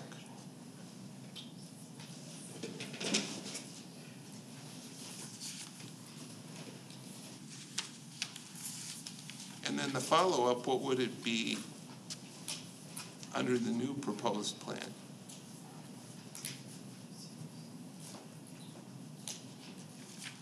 I don't have it on the new plan because it's on Dr. Spurgeon's on that one sheet of what the cost would be for the buy-up. Did you have that on there for the? Okay, well, let's do part one then. Okay, from a year ago for monthly costs for county, and they're with United, we're with Banner Aetna. Okay. Employee was $69.02, this HDHP, I'll do that first. Employee spouse was $95.10, these are monthly costs. Monthly cost. Family and employee children was $83.34. And for family, it was $30.08, and family yearly was $360.96. The county covered the rest of it. The county covered the rest of it. So with the numbers you have there, ours is $12,000, $18,000 for family insurance. Okay. Would be our cost to our employees. The county's most expensive is $360.96 a month. And ours at that same level would be, we talked about the buy-up, from the value goal to the copay would be $280 a month if they bought up to that plan. And the county's PPO is $113 for the employee. Employee spouse was $260.98. For children, $214.52. Family was $367, and the family yearly was $4,000. Our yearly family on the plan there is almost $18,000.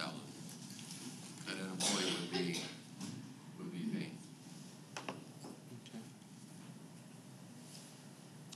So keep in mind this, we're talking probably about a third of our staff that probably would qualify for one of these three lanes. There may be a little more than that with new employees coming on, but when you think in terms of 179, there won't be 179 folks on this plan, on any of those three lanes.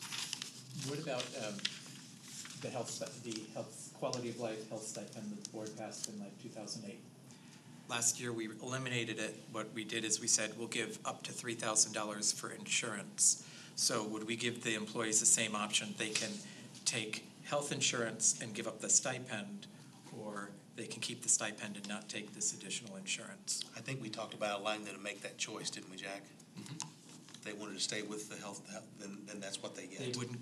They wouldn't get family coverage because some people won't have family coverage, so I don't want to take the $22.50 away. But if they would want to opt in for the family coverage that we gave them, because that was the year nobody else gave raises, we gave money to help cover health care costs. Current employees of the year, Dr. Pingarelli and Mr. Straker, that's Chairman Straker. Mr. Straker's fine. A year ago, if they took the family plan and they were our employee, they gave up their $22.50 or their 2025 11-month, 12-month employees to participate in the $3,000. But we had no employees take that. And those numbers you quoted for healthcare costs, those are the 12-month employees, because 10 and 11-month employees, it would be higher. It's lower. It's lower. For 12 months, it's $22.50. No, I meant that $1,800 for family coverage. If I'm a 12-month employee, I pay $1,800 a month. But if I'm a 10-month employee, I'm not paid those 2 months to get money taken out, so my $1,800 a month would be higher. Well, we only have 12 and 11-month employees. Or 11-month employees, you would prorate it differently over 11 months, correct? Bi-weekly, over the pays that they get, over 22 pays, we did it equally over 22 pays. Oh, what I'm saying is, their 12-month of coverage, if it's 18,000 a year, 12 months, they would pay roughly 1,500 a month. 11 months, they would pay something like 1,700 a month. We did it equal over 22 pays. We don't do 26. For both 11 and 12 months. Okay. But for, no, not the 2250, I'm talking about the family coverage premium. Dr. Herb's saying is we actually spread that out over 22 paychecks for both groups. So it's the Okay, same so amount of 1 month 22. they just don't get it, or they don't get done. Okay, that makes more sense. And we've had requests to go 26 pays, but we've gone 22 for numerous years, and could we change to 24 and 26? We could do that. But right now, we're under 22 pays. Just real quick on the state plan, the same, their HDHP employee spouse is 3046, employee children 2589, family was 5635. Total family for the year that an employee would pay is $676.20. Okay. And then for the PPO, yearly for the family, it's $1,459. Again, these are year-old numbers. Oh, okay. Mr. McGuarino, you have a question. Dr. Herb, I heard earlier, we're gonna go out for insurance quotes, am I correct? Is that the way we're going to operate, just go right directly with these quotes, or are we going to use a broker to do the quotes? With an RFP, we would go out for the request through the business office developing an RFP. I believe we have to be out for 30 days. Ready to go? Okay, for 30 days. Check something. Okay, and then we would bring it back in. Previously, then we had the benefits committee go through. We have the presentations come in. We're not gonna use a broker. Presently, we didn't previously. But we would have numerous, last time we did it, we had 4 companies that brought us proposal, and it was reviewed by the benefits group, which is employees, and then we made a recommendation to the board. With this plan, it wouldn't go into effect till July 1st, because currently we can't change. We inquired today, if the board voted tonight to change it, could we have a 30-day open enrollment for those employees that wanted to take it? And the answer was no. We're hoping to get maybe a yes, but they told us it'd have to be at the regular open enrollment time, and we get our premiums increase March 1st. So with the added family for a month, it would be hard to factor that in for what our increase would be. You know, I know the board's had a lot of conversation about this, and we were really nervous last year about even putting $9,000 towards employee compensation. And my concern would be, if you give 100%, you never can take that back. And if it doesn't prove to be effective, if our healthcare costs start to get out of control, what happens? I would almost suggest that maybe we start with like $5,000 for either employee or child, and then something like $8,000 a year for family, and let them pick the plan, because if they're in the HSA, they could stay in the HSA, and that would cover more than half. And if they're in the, or like make it $9,000 for a family, and that way it would cover 50% if they want to go all the way up to the big plan. But if they stay in the small plan, it's like $4,000 a year, which is $300 a month, which would be more than competitive. But then that way, that allows the board to start to evaluate it over a year, see how many people sign up, see how effective it is, see how it affects our rates. If we go 100% and it affects our rates negatively, I don't want to be saying, hey, we got to take it away. We got to have the employees start to pay for some. It kind of gives us some room to grow into it, maybe over years. I don't know if the board would be, those are pretty big numbers per employee when we're coming from 20 to 50 or 3,000. But you know, I've always been a proponent of insurance. What do people think? What do people think? A question again on this. So this plan proposal, this is proposing that this district cover the employee, the spouse, and children. Well, you can only pick one of those 3 lanes. So you really can't, you could do a spouse and your children if you wanted to, so that would be 2 separate lanes, and the district already covers the individual. Or you could do family, so you would probably, instead of covering your spouse and children, you'd probably just pick the family plan. So it would probably be individual and family, or individual spouse, or individual children, would be probably the two options there, which would make sense because the children on the plan are unlimited. It's not just per child.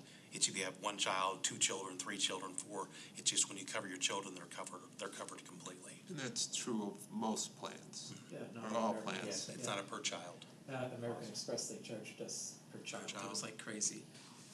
And they stopped at 3 until I had my fourth, then it went to 4. The only thing that I want to say, and I would really recommend, I know, I hear you, but I still would like to recommend that with the district consider my recommendation to cover the costs for the healthcare, dental, and vision, because we are utilizing a pot of money, moving money over, that gives us the opportunity, probably unlike no other, to be able to access these funds to do what I think is probably best for our employees. It's not like we're actually going into debt or going into the negative to be able to do this for our employees. We have access to the money to be able to do it now through the use of moving M&O funds over to the classroom site fund. And I've been in a position, Mr. Straka, that we had to, because of increasing healthcare costs and very low budgets, that we actually had to have increased employee contributions to be able to offset the cost. If you have a 10% or 15% increase, that could potentially happen in some years. And we've had to do that before. Like 14, I think. Chuck can tell you we had some really bad years. And so the way it was done was, and the way it was presented, is that when you get a raise as an employee, or if you get an increase in your health care compensation, the district continues to pay for those premiums, that's literally an increase in compensation. It's not necessarily seen as that, but when you have a 10% increase in health premiums, the district says, we're still gonna cover 100% of the individual employee, even though it doesn't calculate and show in your actual paycheck and your calculation, it's still an increase in compensation. So I hear your conversation, and I just would like to hear what the rest of the board has to say about it. I think it's the perfect time to do it. I found the money to be able to make it happen, and we're not talking about 179 employees, we're talking about probably a third. And I think looking for additional healthcare opportunities could bring that cost down.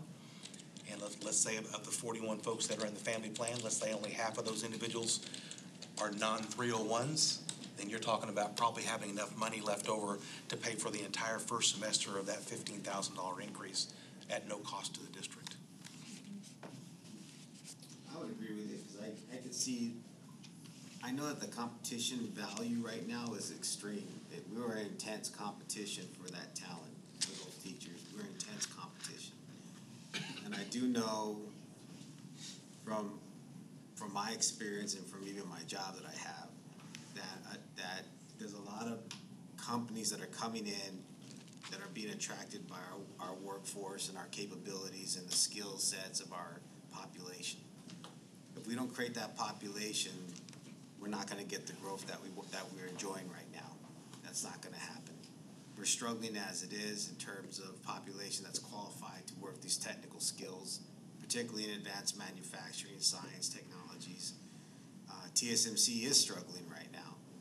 They're not meeting the recruitment goals. That's why they're doing a national search with a lot of their technical positions, because it's not in Arizona. I think it's going to take an aggressive stance. But I do believe that, I do agree that if it does come to that point, and I've seen some of those meetings where you have to take a benefit, and they're not pretty. So that'll be Dr. Sturgis had to be in front, and he'll have to, champion that if that were to come to that, and we would vote on it, of course. But I think, taking context, our current situation of what the school provides and produces, and if we're having gaps in finding those instructors, we're not going to get them by doing status quo. That's just not going to happen, and we're going to have gaps. I mean, a welder is going to make twice as much anyway of whatever pay we're going to give them as a public school. And bonuses and overtime bonuses and overtime, they're making over 6 figures easy. If we're going to talk about welders, talk about a welder at APS, at Palo Verde, making over 150 grand a year, doing all that overtime and that double time and holiday pay and everything else. So that's what we're competing against. And that science person we're going to pull from the East Valley to come west to be an instructor, they're going to have to relocate. We're going to pull someone from NAU, U of A, or any of the universities they're gonna have to come to the West Valley to work, and that's gonna cost. So I think the plan is aggressive, but I think at this point, in my opinion, it's appropriate. I'll second it. So, Mr. Garcia, are you making a motion? I would like to make a motion to approve it. As presented. As presented? As presented. Okay. And is there a second? Is time closed for questions? No, let's get the. I'll second it. Second, so there's a motion and by Mr. Garcia, and there's a second by Ms. Wiley. Further discussion and questions. Mr. Ramirez. Just want to ask another question. Vice Chairman Straka mentioned two concerns that he had. Aside from those two or three, I think that you mentioned, did the team identify any other downsides to this plan? Typically, the downside when you make a recommendation like this is usually where's the money come from, because typically it usually comes from reserves. But in this case, it doesn't do that. That's typically the largest concern of doing something and increasing healthcare costs and or compensation for employees is, do you actually have the money in your maintenance and operation or your general operating budget to be able to do things like that? That's typically the general concern.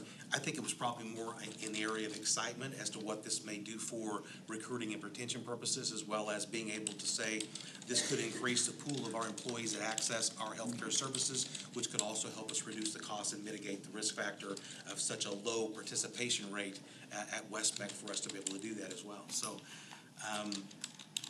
the other thoughts that Mr. Straka mentioned was the difference between those that are participating in the HDHP plan and being able to keep that health savings account was something that we talked about and addressed, and that could be an option for individuals, but I'm not sure who would want to do that. If the district was going to be able to provide you health insurance that was at a better option for you than to stay down.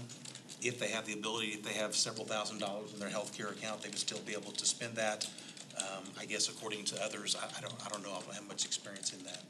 But even as a, like if you're a healthy individual, If you're someone in your early 20s, you might be on an HDHP because you're allowing those contributions to come in for your HSA that West-MEC makes because you don't go to the doctor. I've been to the doctor once in the last 3 years. I'm on an HDHP. At my previous employer, they always match, so I got a couple $1,000s a year in contributions because I don't go to the doctor. So that is something that, depending on your health situation, I would not want to preclude people from being able to bank HSA money and staying in some kind of plan. And I think we said we would allow individuals, if they wanted to stay at the HDAP plan, to be able to stay there. And at whatever time they so chose, only during open enrollment period, if they wanted to move to the different plan, then they could do that as well. But only during the open enrollment each year. It's the only time you can do that. Okay. I want to make a couple comments because, Mr. Garcia, I think your points and concerns, as well as Dr. Spurgeon, are noted. But remember, too, we are in a very large ecosystem. So of district schools and other districts, and what we do will have an impact.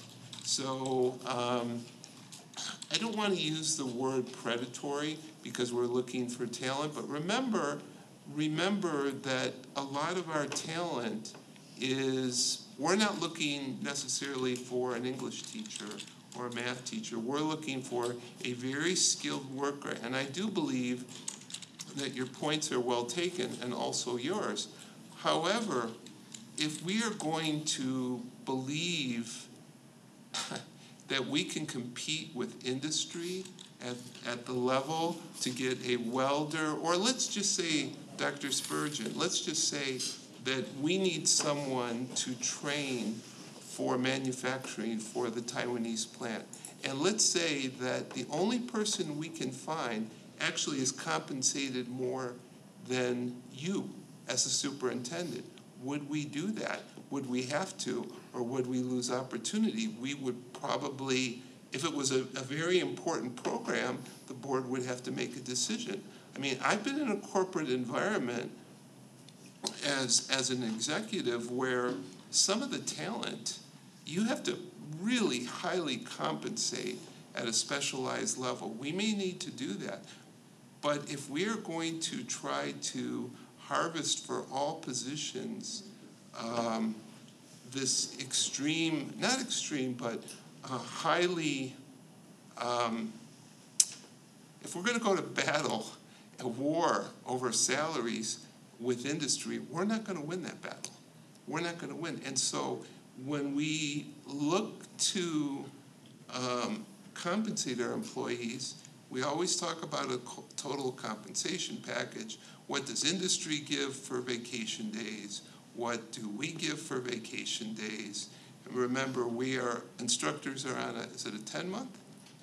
11-month contract, so that should be prorated against, industry. We have to pull out those stops. So I'm not opposed to this because I do realize the cost of insurance, and maybe this is one thing that we can do, but there are some unintended consequences to surrounding districts that when we make this decision we have to consider. And also, going back to Mr. Strucka, I'm not totally sure that it's a good idea to have zero from employees. I like a 2-3%. I mean, we worked hard on that over the last couple of years, and I think that is not that shouldn't be a deal breaker, because it could motivate people. Well, wow, 3%, 4% out of each of my paychecks, and I don't need my kid on. Let me quickly work my kid out, make sure my kid goes and signs up for insurance. I know they're required by law to do it, okay, but that doesn't mean it happens. So those are my comments. What is the break-even point of this? Like, We showed how many employees now have it. What if 100 employees sign up for family? How much is that going to cost versus what we have available? So you would take another 60 into that 41 category. I mean, that's probably not going to happen ever, but it would be another. I can look in the audience, and I know several people have kids that are not covered under plans, because after we had this conversation last year, I had multiple conversations with different staff that all thanked me for, and they shop their plan for their kids. And so that's where I'm hopeful that they were included on the survey that I took the numbers from, so there shouldn't be too many others out there that we don't know about that are in one of those 3 lanes. But that 41 is extremely high, because if any of those, again, are on the 70 that qualify for 301, that wouldn't come out of M&O anyway. So that would be a cost savings to that $816,000 that we're moving over. So. Well, it's not a cost saving, it's coming out of our savings account. We're still spending the money. That's always, we're still spending the money, whether it's coming out of our 301 fund or it's coming out of our M&O fund. We're talking about spending possibly $3 million a year for insurance by the time you add it up and get up to 100 people. That would be my reservation. And I guess my other thought is, last year I couldn't get the board to spend $9,000, and so now we're talking about spending $18,000. But what I'd want to know is, either plan we do, how are we going to make sure employees certify their spouse is not eligible for coverage, their child is not eligible for coverage, because we can't insure where they're eligible for insurance somewhere else. Is that possible, Jack? Great question. I would have to check with HIPAA, because there are requirements under the federal guidelines of asking employees about their spouse's coverage and also about their children. Well, when you sign up, you should be able to say, you hereby certify they are not eligible for insurance anywhere else. If that's the question you're asking, yes, we could ask that question. And then what happens if we find out they lied? I mean, probably fall under the discipline plan and policy of the district that they did. So will we have a policy draft after this? I mean, obviously this is the overall plan, but implementation, discipline, and repercussions to bring in the policy, all that should be laid out in a policy plan, right? Typically, the process and procedures that is going to be deployed.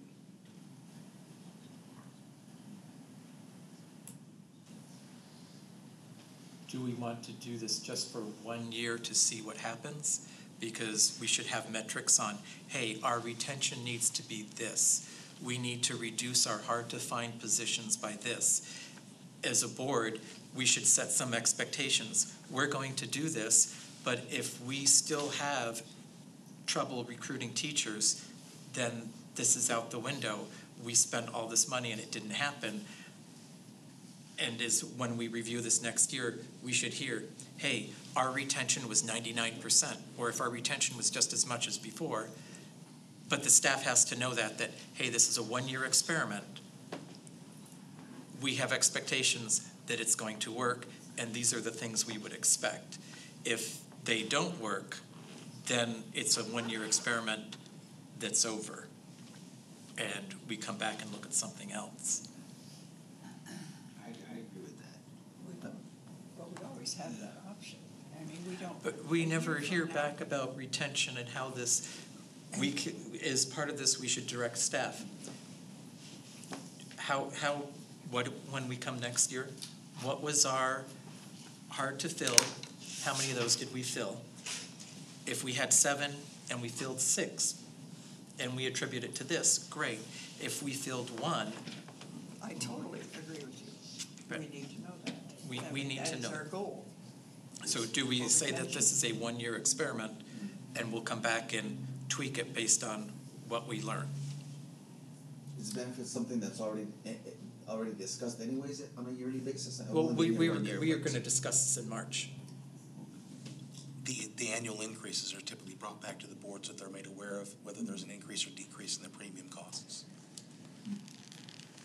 And since there's no change in carrier unless the benefits change, Could we also, when we come back, there's a couple other things I think we should look at is people who are 65 that are eligible for Medicare, or people that are in a second career that have insurance from US West or something that might already have health insurance. Is there any incentive we can give them for not joining our plan because they're already covered? I mean, I think if we're going to do this, let's also find those other buckets. People who are on the state retirement plan might be eligible for insurance. So I think there's some other things that, and when we come back in March, that's something else that we should look at is the other options. Can we pay the state retirement premium instead? Because I think that's a better plan than what ours is. Sounds like we don't have everything quite in place for this from a policy perspective. I'm getting a little bit of cold feet now listening to some of this. I like the 1-year idea, but there's the downside of that. You implement this for 1 year, 0 premium, 0 everything, and then you take it away if the experiment doesn't work. That could cause issues and morale issues with the employees too. I like a more, I think this is, I like a different approach with a little bit more clarity.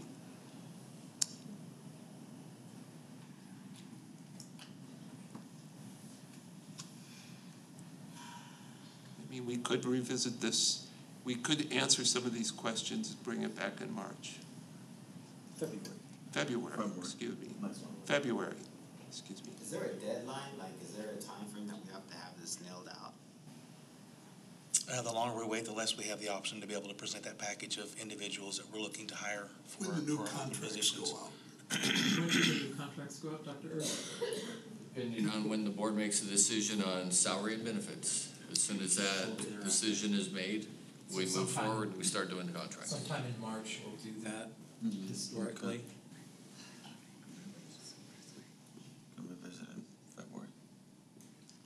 But if we're looking now, and I would kind of zip How many through the positions list are we? that we're looking for? How many positions for teachers are we actively recruiting right now? In our next session, Currently, we have, back to the question, what was not filled this year? Our CNC, our coding, our aviation, our vet assisting and hairstyling. They just left it mid-semester. We haven't been able to fill them because we couldn't find qualified candidates. And environmental science instructor, those are all that we weren't hard to fill. We weren't able to fill, find an instructor. With 20 students in the class, when we go to 24 with our ADM we get, that's a loss of over $500,000 because we'd have a total in there, 2 sections for each of those. So our ADM is lost because we couldn't find a highly qualified teacher for teaching that pathway. Open positions, nursing, esthetician, medical laboratory, aviation, coding, CNC, laboratory science, which will be a new one, water systems, and energy manufacturing. Those are new ones that have been approved by the board that we haven't been able to fill. One, because we didn't have all the pathways developed and the curriculum developed, like automation at the Northeast campus and electric vehicles. Board's already approved those 2 positions. We haven't advertised those yet because we're not ready to move forward. But those are the ones that are on for secondary. For adults, dental assisting, Southwest and Northwest, IT security, welding, medical assisting, physical therapy, and project search are on for the next school year. So those are some of the hard to fill or open positions. And you have the word out there now that we are looking for these people. So the sooner And these we are do people we something- would start in April. These, usually we bring our next year teachers in April, If they're not able to come in. to us, they would start in April, and we pay them out of the 301 funds till the time they go under contract. Because they're developing curriculum and working with other staff that are currently in place. So that's about 18 positions about? 2, 3, 4, 5, 6, 16. And you're advertising all 16 positions right now? Yes. The only one I don't have in its transition is the water systems instructor, and that's was under engineering at the Southwest campus. We're just changing the name in that. How much does that cost in a school to recruit? Individual school, it does not. It comes out of the human resource. We advertise it. I have a list of all the websites and advisory committees and everybody. I brought it for our next discussion about salaries. So we have multiple sites we advertise with, ADE, all our advisory groups. So approximately for the recruiter to recruit, to put out the positions, to post the positions on the paid websites. Do we advertise on LinkedIn? Yes. I got a whole list, and I think it's back in that pile, but yeah, I have a whole list I can go through with you. We've been talking about this now for quite a few months.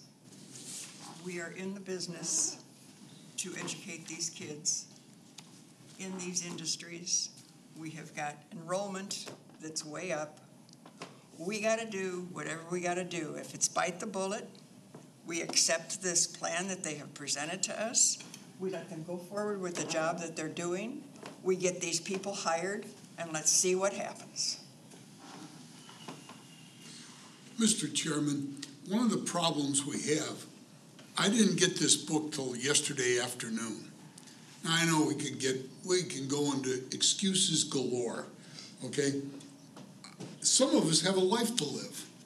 By the time I got to it and saw the 3%, Barbara, you were on the board. There are 4 board members here that felt like what's right's right. Dr.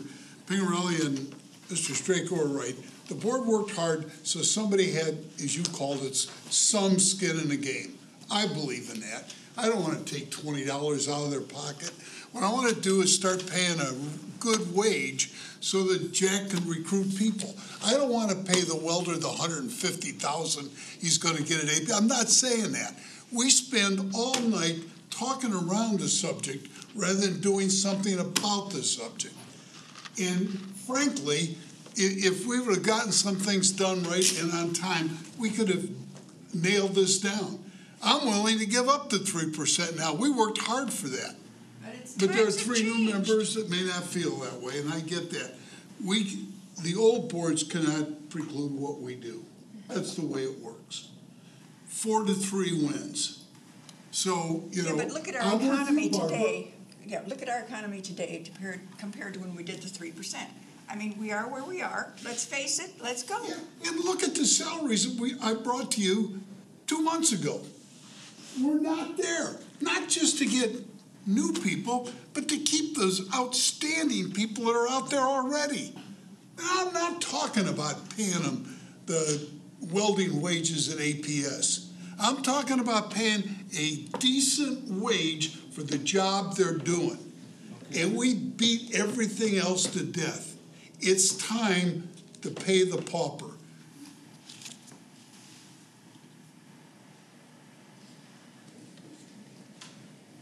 So we could do this. You know, I don't have any problem with us paying for medical and dental and rug weaving. That's fine.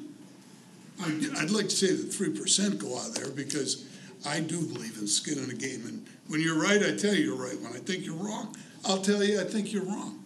That's my thoughts. I will not say another word. I would like, I think, Mr. Miglerino, I think we should extend the 3% across the board to whatever plan for the one-year experiment. Because, but if you wanted to have that in there, there also is a possibility when we see health insurance premiums increase, that could be a part of bringing part of that back, whether that's 1%, 2%. So there's a possibility to be able to do that at a later date. This isn't going to change their premiums today. So what it will do though, so if we do this for a year, I mean, they're just gonna report and if it sounds successful, which I think I'd bank it would be, you're gonna see some benefit out of it, then it just goes on for the next year, right? So if the results come back that it's working, then we just keep it going until, you know, we hit a block wall or things change. We just fire, just adjust as we go. That's kind of the job market as it is. So we have a vote on the floor. I'm willing to vote. We're going to vote. We have a motion. Would you accept an amendment to keep the 3% across the board? No, I thought that the 3% was going to go back into the. Well, it'll put money back in their pockets, like $17.62 a month. $54,000 is what the district would gain back from, or pay that the employees wouldn't have to pay. The objective was never to take money from them. Right. It was the skin in the game that Dr. Spurgeon talked to. But you know what? At this point of the night, I'll take the 3% out. We get on and talk about some things that make a difference. Okay, so Mr. Miglerino, thank you. Did you make the original motion? Remind me on this. Mr. Garcia, so would you be willing to amend to include the 3% across the board?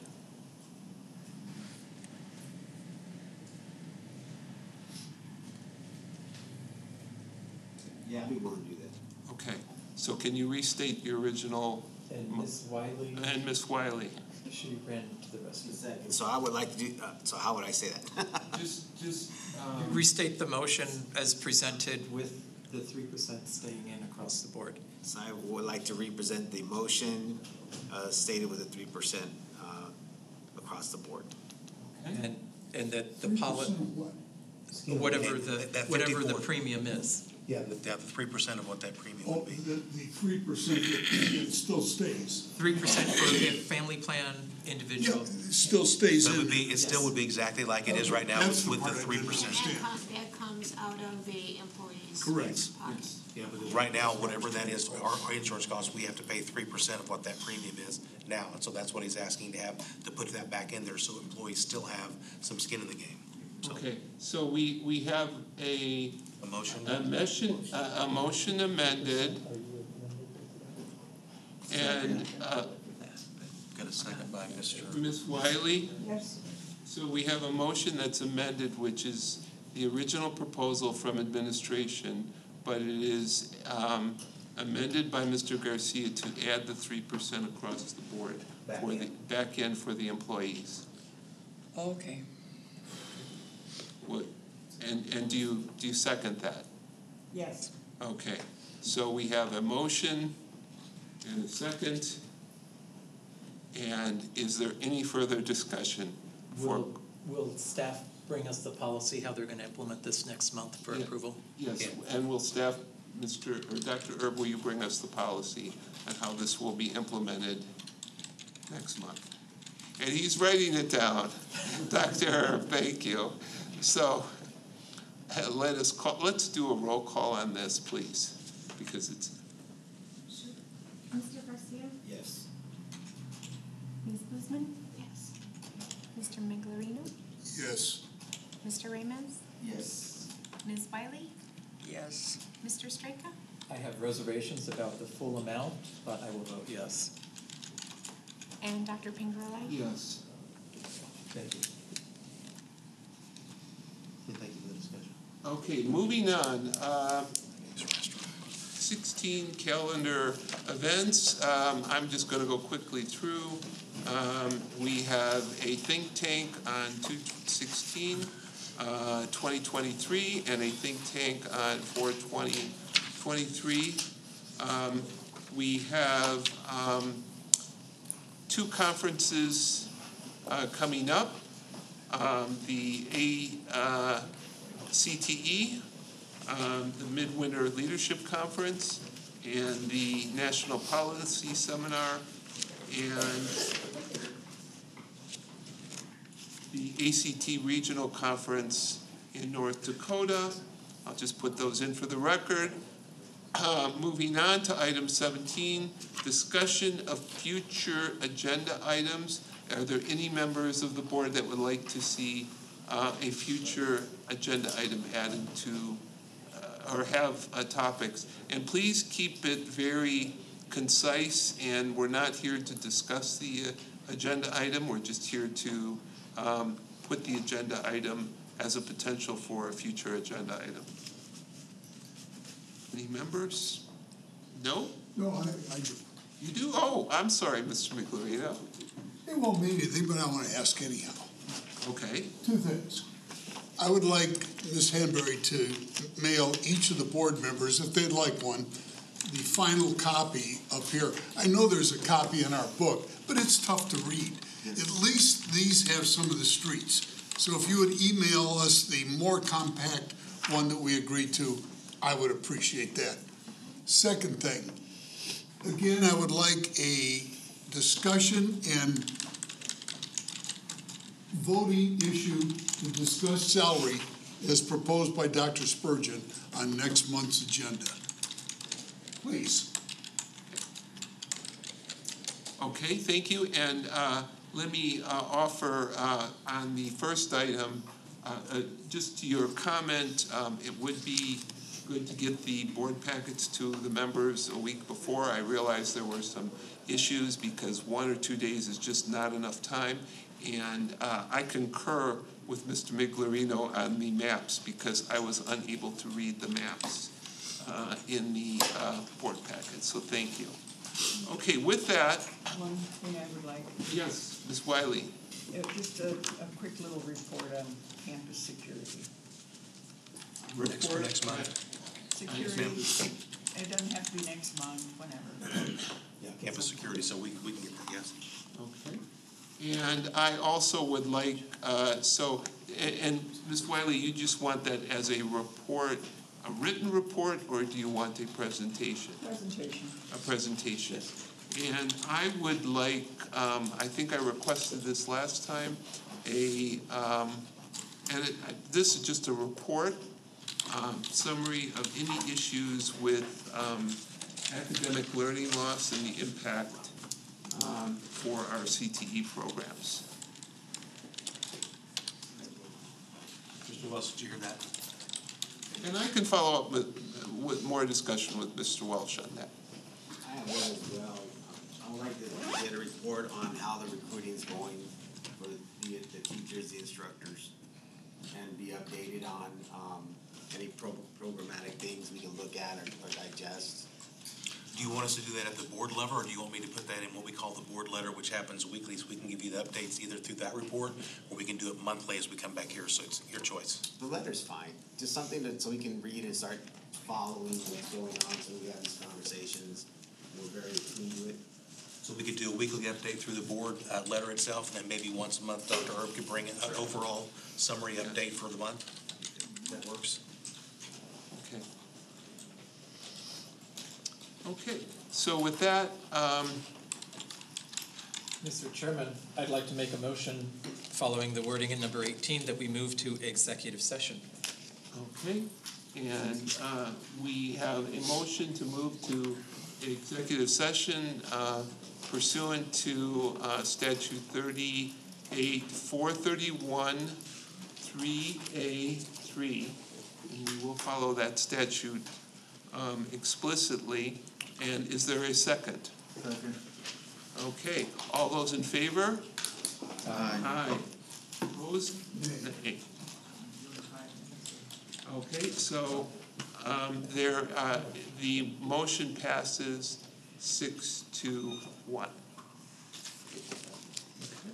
And we just need 5 minutes? We need 5 minutes. Mr. Miglerino.